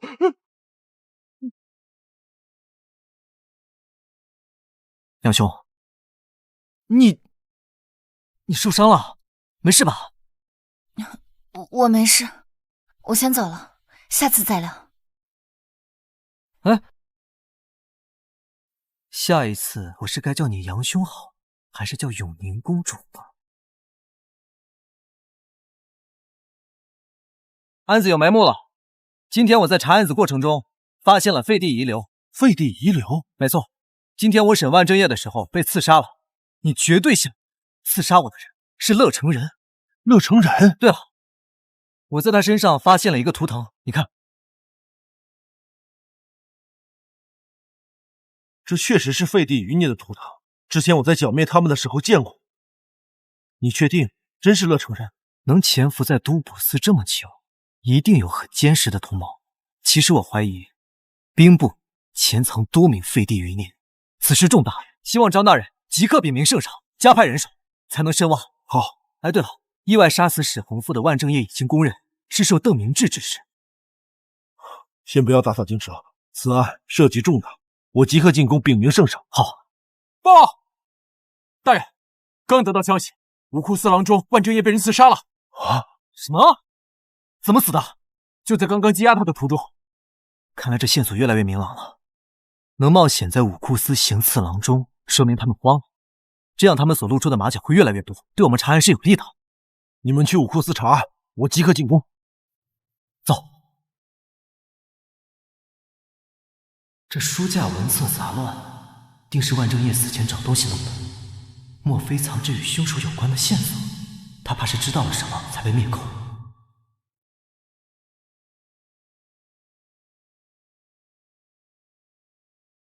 这里存放着兵部的机要文书，新杂人等不得入内。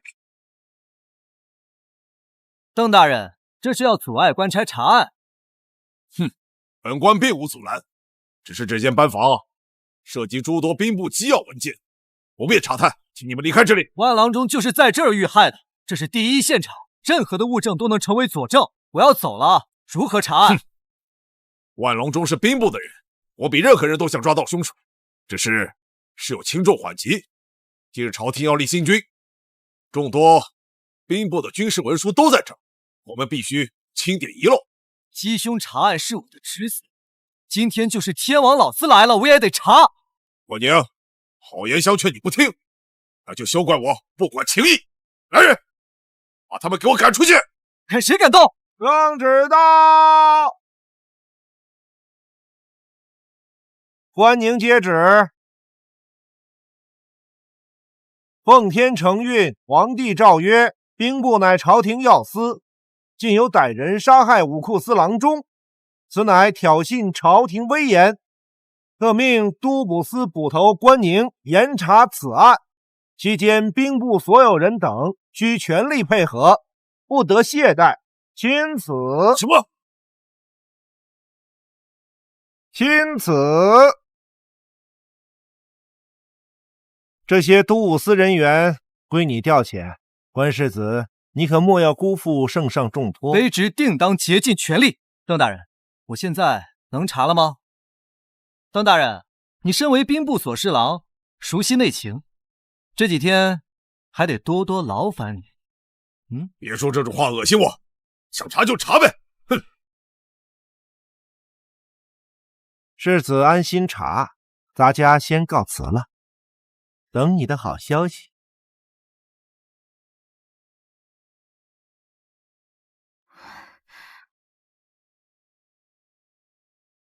不对，世子怎么了？口供说万郎中记事1月1本，现在独少了4月份，说明这4月的本子恐怕就是关键。我5月初来上京，5月1日遇刺，那支千叶刃应该是4月底领出来的。正好和丢失的4月记事本对上了，我再找找。世子殿下，新接任的员外郎说，他刚接任的时候发现丢失了一把千叶刃。什么？那把编号78，没有任何的领用记录。当时万郎中说，让他不要告诉任何人。看来这事儿万正业肯定知情。金远，你说邓秋会武功吗？他是文臣出身，应该不会吧？你怀疑他是凶手？说不好，只是有这预感。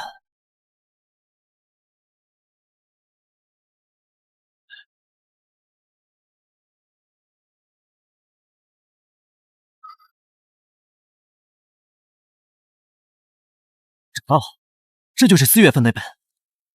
4月28日，病休在家。邓大人前来探望，提及要领用一件兵器。还真是他，但他是兵部左侍郎，又是削藩得力干将，位高权重，怎么会是废帝遗留呢？就是他杀了万正业。我介入调查，他慌了神，开始回想疏漏，就想到了万郎中。但这记录并没有说领用的是千叶刃，证明不了什么。够了，我们抓了万正业，他就会指认邓明志，而邓明志没有理由指使万正业杀员外郎，必然是邓秋安排的。我已经让人抓了邓明志，很快就会有消息。所以你留着邓秋是为了不让他走？没错。世子太厉害了，安排的滴水不漏。还不够，我要让邓秋当场现形。明天你放出消息，就说我掌握了凶手的作案证据，后天就公布，他定会铤而走险来杀我。我明白了，你是想自己当啊，让邓秋自己上钩，然后再抓捕。然后加上我们掌握的证据，就能把他定死。世子英明。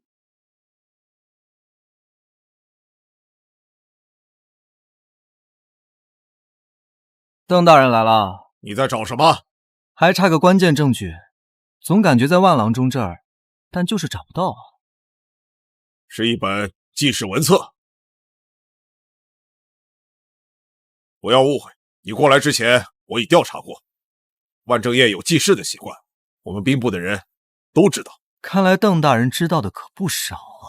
哼，我还知道你找不到。为什么？因为要死了。邓秋居然也是个高手，还好我吸收了不少怨气，皆大自然。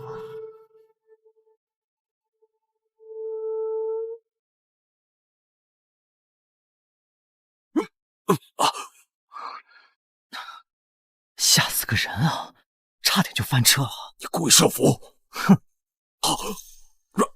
软骨针世子，你没事吧？没事儿，就擦破点皮，把他抓起来。是。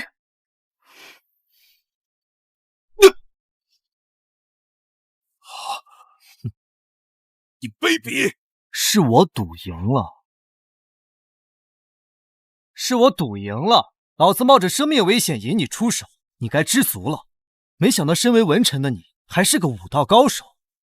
柳叶标练的出神入化。哼，万郎中就是被你这么杀的吗？为什么要杀他？我有动机吗？你有证据吗？哼，忘了告诉你，证据我早就收集齐了。你儿子邓明志还有府上管家白羽都被我抓起来，那本丢失的记录本也被我找着。不过你最大的罪不是杀人，是废帝遗离。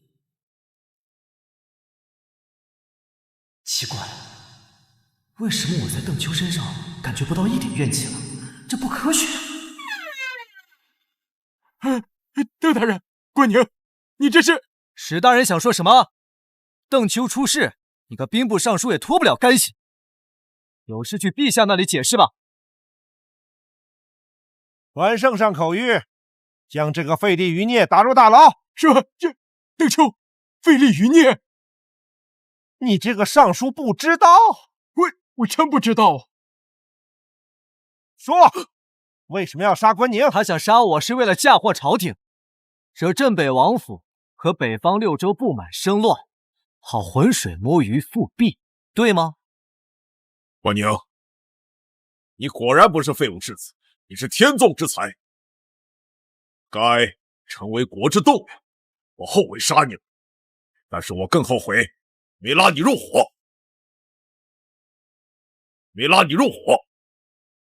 你能给我什么好处？哼，龙景帝不让你继承世子之位，等复辟之后封你为王，重立关家。你这样的天才是属于我们的。哼，冯总管，我不想看见他了，赶紧把他带走。拿下！你以身诱敌，当场抓获废帝余孽，这差事办得极好。你的功劳，大家会向陛下禀明。多谢冯总管。带走。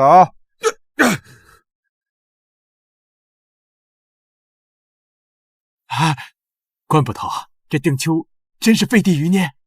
之前咱们是有点误会啊，还请你透些消息，让我做个准备啊。薛大人，去找陛下说明情况吧，别被抓了把柄。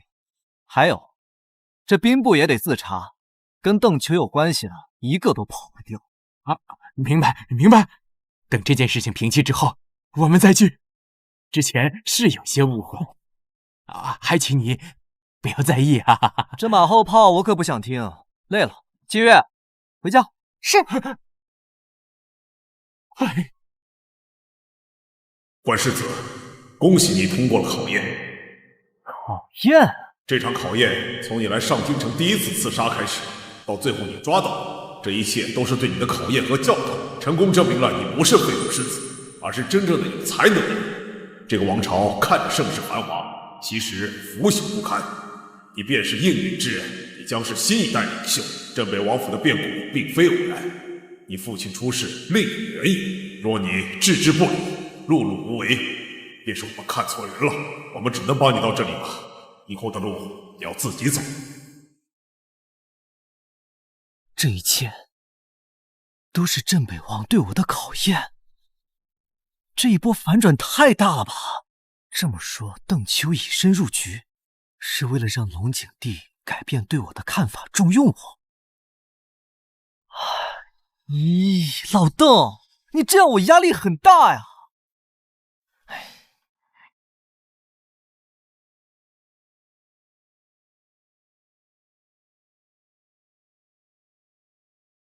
真真假假，阴谋诡计，这大康王朝水太深了。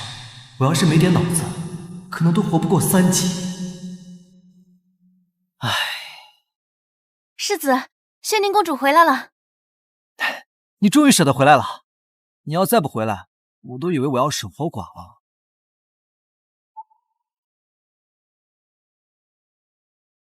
我以后会一直陪着你的。真的吗？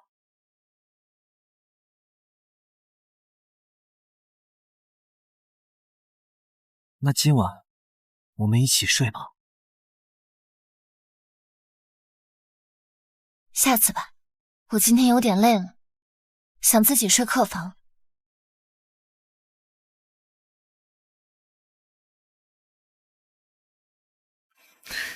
下次就下次吧，反正他跑得了和尚跑不了庙。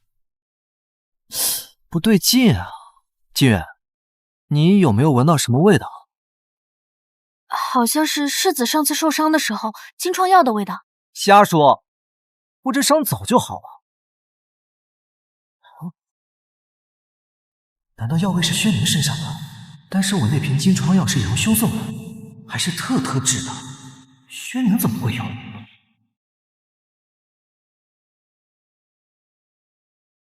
走，赶紧走，别耽误事儿。听说这邓家人因为邓大人密谋造反，要被流放到边疆龙州了。这龙州可是路途凶险的，这邓家人怕是有去无回了。邓大人高义，一路走好。小贝官宁已知晓这盘棋局的深意，便再无退路。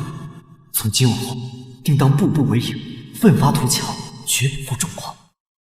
官宁，你可算让我们好找啊！你们找我干嘛？杨素有来找过你吗？没有啊，他怎么了？他失踪了。什么？什么？到底怎么回事？实话告诉你吧，她就是永宁公主，只是她的身份不方便出门见你，所以女扮男装的。果然和我想的一样。你仔细说说，她是怎么失踪的？她这次跟我说她要出宫，然后我在宫外等了她一整天都没看到她。后来宫里嬷嬷说她早就出宫了。对，我们找了她一天都没找到人。是啊，她那么喜欢你，我以为她肯定会来找你的。她喜欢我？对啊，那现在不是说这个的时候，我都快急死了。她现在已经不是第一次失踪了，她上一次失踪是在你大婚那天。这次是什么时候？昨天吧，对，就是在昨天。昨天轩宁正好回来。难道药味是轩宁身上的？但是我那瓶金疮药是杨兄送的，还是特制的。轩宁怎么会有？我发现永宁和轩宁公主长得好像，他们长得一样。永宁出现的时候，轩宁总是会问；而轩宁在时，永宁又会失踪。怎么每次都这么巧呢？轩宁小时候经常被虐待，难道他因为受气分离出2个人格？永宁公主没失踪，知道她去哪了？姬月，轩宁呢？在里面沐浴呢。哎，世子，轩宁公主正在沐浴，您还是稍后再进去吧。